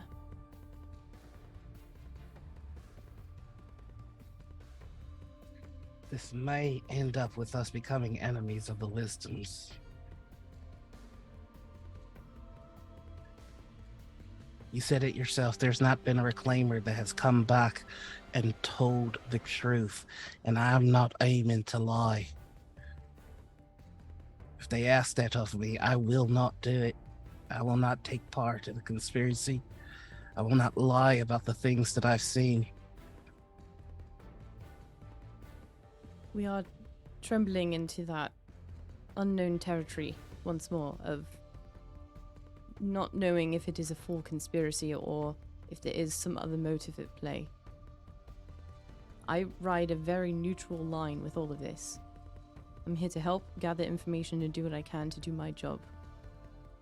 And that job is to ensure that those that pass do it well, do it peacefully, and if not, at the very least record it. That is my job. I also have a dear friend here looking at the dagger, who is providing a lot of vital information for us. I'm still learning them. They're still learning about me. Just like I am about all of you. And that is helping to shape any and all decisions that we are making together. So please, at the very least, keep an open mind. If anything, for our own survival. What say you, Etienne? I know this conversation. The question being, will I see it to the end? No. The question is if we find a better option than simply bootstepping back to the wisdoms, are you willing to keep an open mind? What do you mean a better option? Better option for you? Not just for me. For Virgil? Not just for Virgil. Assuming the illusion is still up and running. We're defending our people too, Etienne. If we find a better option for them, doesn't that make it worth it?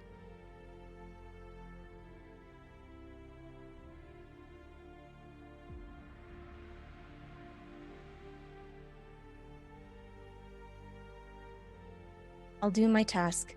I'll not be in your way.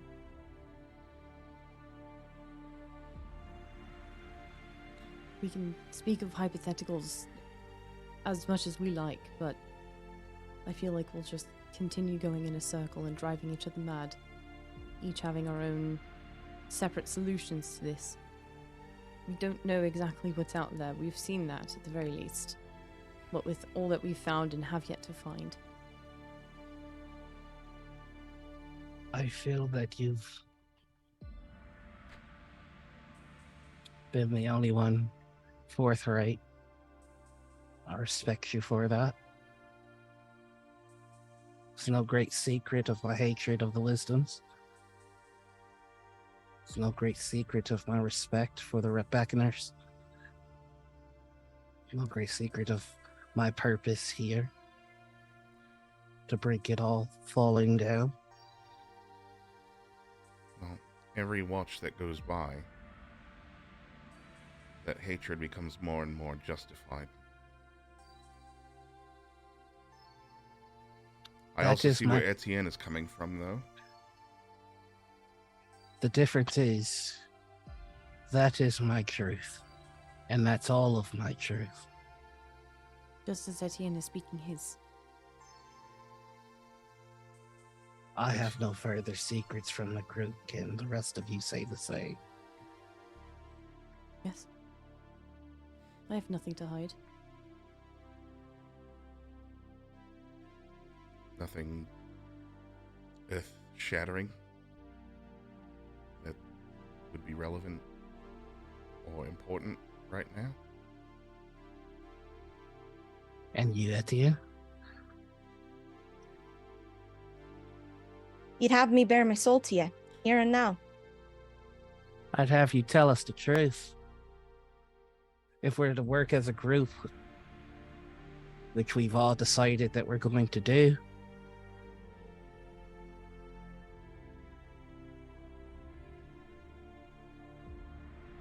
Ask your question, I'll answer true.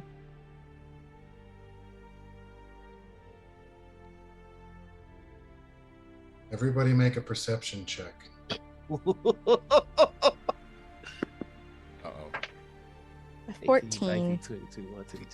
18. 25. I love expertise. 25. I also love expertise, but did not put it in perception. 11. I put mine in perception and insight. Shit. So only Virgil hears distant rumbling and something that sounds almost like a crack, like a whip crack. You're just gonna see like Virgil is glaring down at Etienne and goes, "I'll have to save it for later," and pulls the arrow out and is aiming in the direction of the sound. Well, it's hard to pinpoint, but it's coming from, you think, behind you, but up. So yeah, that's what you guys see. Just I kind of dull-wittedly like glance in that direction without readying myself.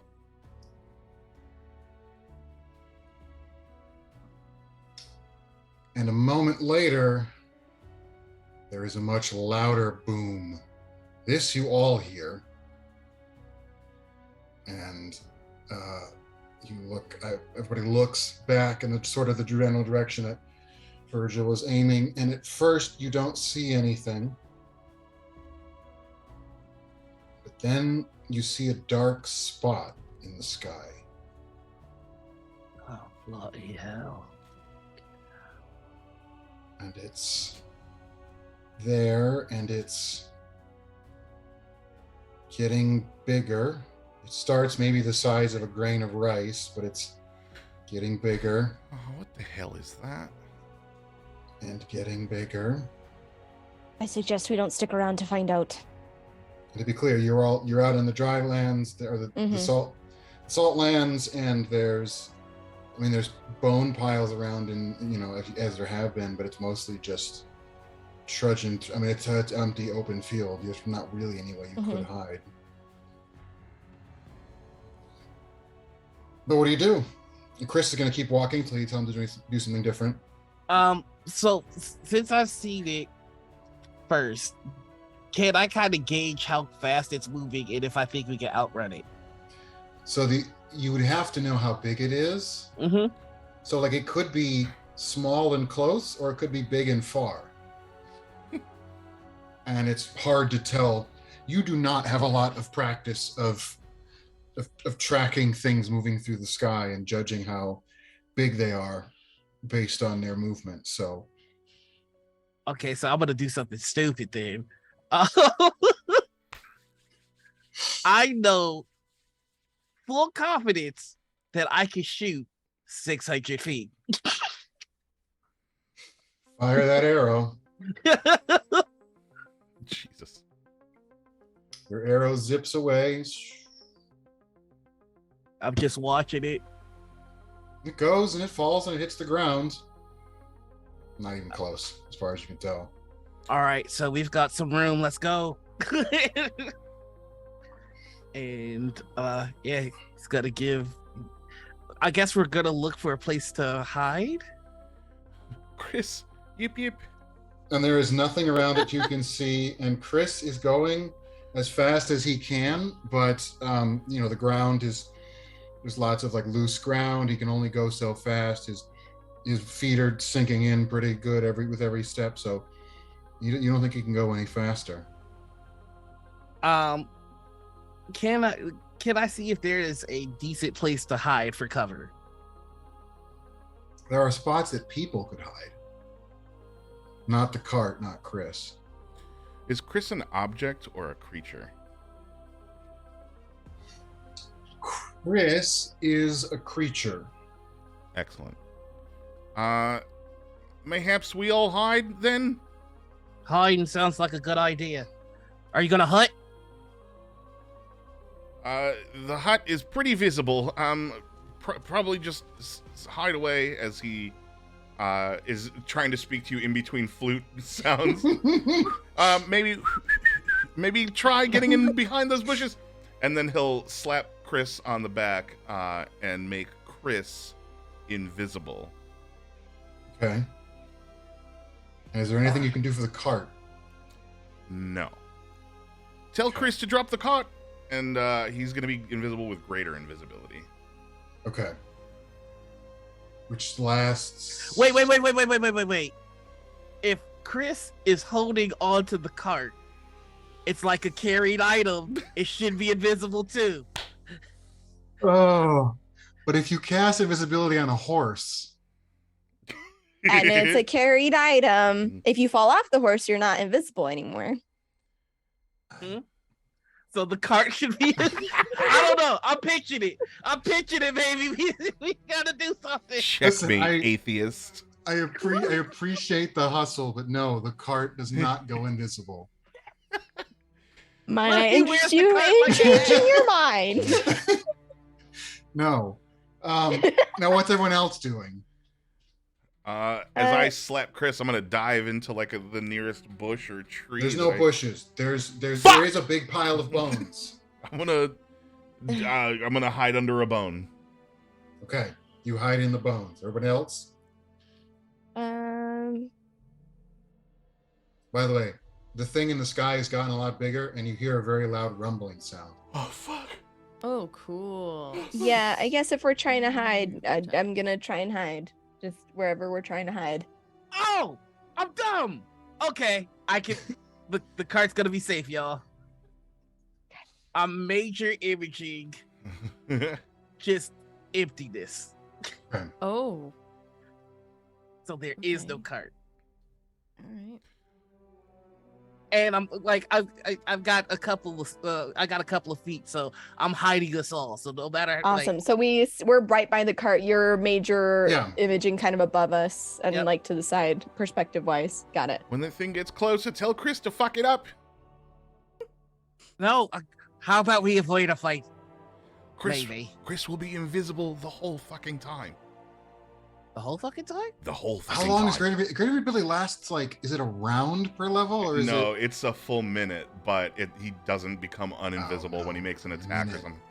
It's gonna take more than a minute. So, I'll cast it again, motherfucker. so, as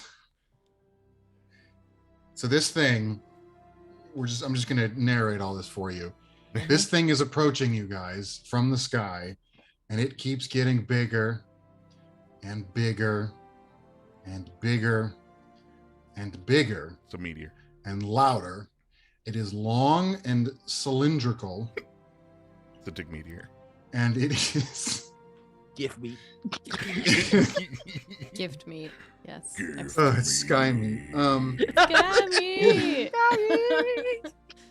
It is made of black stone that appears to be polished and smooth, and it just comes closer and closer and rumbles over you until it is still maybe 100 feet in the air, but it appears to be about 60 feet in length, and it is rumbling with such force that the cart is shaking, Chris is shaking, the whole ground is shaking. Gift meat indeed. And as it zooms overhead, going fast enough that there is a rush of wind that kind of rustles everyone and knocks stuff over inside the cart. As this happens, Keening pops back into bird form and is like grabbing tightly onto your pant leg, staring at the thing as it goes over. Mm-hmm. She says something in that language none of you speak, but it sounds like it might be a curse. And as this thing then kind of comes to a stop a couple 100 feet in front of you down the path as you were going, and it's just sort of hovering there, floating there, eerily still and stationary, and a bit of it underneath glows, and the ground starts to glow, and a series of figures takes shape, and in the middle is a huge creature who has the body of a crab, but then on top is molded the torso of like and arms and head of a giant person. And in front of this are three tall creatures who they're humanoid, they're maybe like 9 feet tall, and they're just rippling with muscle and hardened chitin. And then in front of them is just a field of these little bouncing green things with big snarling mouths on the front, and they're all covered in slime. And the light on top of the thing goes out. The big thing starts rumbling away, and all of those things are looking back your direction.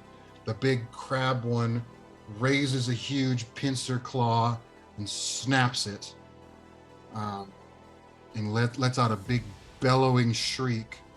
And the horde of little Gribblies and the bigger, taller guys start running Can they see in us? your direction.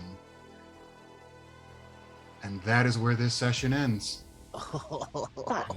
Holy shit, shit. dude.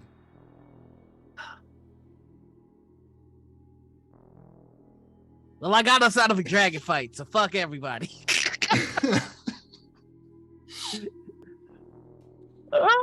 Trying to You write. guys will all get to figure out what nasty fun stuff this is. You know, Man, next time, Next think- week. next This week. episode was quite the milestone. God damn it, Noir, every time. I respect the hustle. Every second time. Hey, I respect baby, the I hustle. gotta I be respect me. the game. I Yeah. got to be. One of these days, you will be right. It's not this day. Fuck! We getting there, buddy. We getting there. Will happen. Also, I can't level you up right before a fight. That's fair. But you could. But that doesn't make sense. You can't. How would you sleep to learn your new? It would be abilities? it would be really nice to just we're just like, oh shit, that's really scary. I'm We're so s- scared. we're- I got a third attack. We're so mad at each other that we learned how to do new Through stuff. the power of friendship Oh, and problem God. resolution. God and anime. Woo! Are they Naruto running? Do-do-do-do. Naruto running crab. The crabs with their claws behind them like this. There's one big crab. Crab. Man, I don't get shit till 10 anyways. One big crab dude, 3 muscle bros, and then a whole field of little gribble gribbies. Talk Gribble, gribble, So, gribble, you know, gribble, gribble, gribble, gribble. crab. in the notes they're have called so swarms. much food. People. Oh. Wow. Wowie, Wow. wow. Wowie wow wow. Or to quote a character in the story, hoobity whaddity. Listen. Oodity-woodity. He was doing his best. I love it. Cool. I'm a broken person. I love when I role play conflicts. No, it's great. You gotta let out some of the angst, I wanna argue with you. but it's in a safe place. And We're it's going- okay. You ready to fight? You wanna play this game where we fight each other? Where we like yell my at each God. other and then we walk away as not friends? Oh my god. But then actually resolve it because we are actually friends, and then it would be wicked sad if we weren't. So I'm gonna subtweet you. So hard after this. Hell yeah. God damn it. Real friends. But Uh more importantly, as already stated, we're back next week. An yo. exciting Yes. conclusion of Ow! this thing, not the whole Defeat. campaign, yeah, but of episode The 5, scenario we find ourselves in now. which is called "The Engine and the Dark." Oh, engine in the The Engine and the Dark. I Yeah. call Oh, dibs and- on being the oh. engine. I called it dibs on me in the dark, and no one can fight me for it. No one. Oh my god. Let's go around the horn and tell everybody where they can find us. Oh no. Oh no. Oh, I it's, know. it's the dark. get him. Get him. You Look know out, not to do it everybody. to him. Noir, as always, kick us off. hell yeah. Hi, everybody. I'm Noir. You can find me all over the internet as the Noir Enigma. That's Twitter, Twitch, YouTube, TikTok, and Instagram, as well as my new website, The Noir Enigma. I've got merch on there. Please buy it. I'm poor. Daddy needs his money. Every Monday you can find me over on Q Times for the Demiplane sponsored Aliens RPG actual play Beacon. It's a good time. Let's see. On Wednesdays, that's not out yet. Thursday, I don't remember. On Friday, you can find me over on Gen Con for table takes where we discuss all things nerdy. On Saturday, you can find us. You can find me over on Critical Misses for Morning Ritual. This week's guest is gonna be Vanna. It's gonna be a good time. Also, on Monday morning this week, will be episode 2 of Dungeons and Dragons, the podcast that I do with my sister. It is your geekly source of news with a healthy dose of accountability, and that is me. Awesome. Hi, hello. I'm Osirix Franco. You can find me on Twitch, Twitter, TikTok, all the places at Osirix Franco. If you like my face and the words I say sometimes, that's all the places you can find me. I do a variety of TTRPG content here on Bright's channel and across several other amazing communities. The next time you can see me doing TTRPG stuff is going to be tomorrow over on Plus One EXP, where I am joined by Keegan, and we're running a cult game of The Zone, which is this really wonderful, like creepy horror the Zone is survival. so good. We're not gonna make it out alive. We're all gonna turn into grossness, and I'm Everybody really excited. dies. Everybody's gonna die. We're all gonna die. It's gonna be amazing. Then check me on Tuesday, back over at Nat 20 for the Power Beyond. We're wrapping up the Lost Mines of Ben Delver, and it's been a lot of fun, so you're not gonna want to miss that. But keep an eye out on my Twitter for all of the things that I'm doing and stuff like Against the Tides, and coming back here for next week. Okay, hi. I'm Ash. You go by Ash and Rabbit here on Twitch and all over the internet. You can usually find me here doing several things. Like on Mondays, where Bright and I just play a bunch of fun stuff and it's good times. Obviously catch us here next Saturday for whatever the fuck we're about to fight. I believe I will also be here tomorrow for some fun, cool Cthulhu goodness. So please come watch that. Against the Tides is back not next Wednesday, but the following Wednesday. That there is a date for that. I'm gonna look at a calendar so I don't look like a big doofus. The 9th. I believe the 9th is what we're looking at here. And then I think that's all I have going on in the immediate nature. I'm pass it over to Bright and or Josh. Josh. Hi, I'm Josh, and despite what others may tell you, I promise you have in fact imagined me. If you'd like to imagine him further, please visit him at Josh_was_not_here. Is not here? Was not here? So clever. Josh not here. Josh, not Whatever. here. And lastly, I am Bright. If you're here, you know where to find me. You can find me in all forms of other social media under Bright Dystopia. Catch us here again, as mentioned, tomorrow. We're playing Call of Cthulhu. First episode with me back in the DM seat of Bittersweets. The every Halloween named episode where I DM a game for people who don't know what it's like to be under my control. Monday, we'll come back with me and Ash playing some goofus shit, I'm sure. I've discovered a new game. Be ready for that. Coming back Thursday for All Hail the Queen over on Nat 20. And then Against the Tides, as Ash mentioned again, next Wednesday. Otherwise, we'll see you guys back here on the 5th. That's it. We're done. Don't miss it. We did the thing. Everybody wave.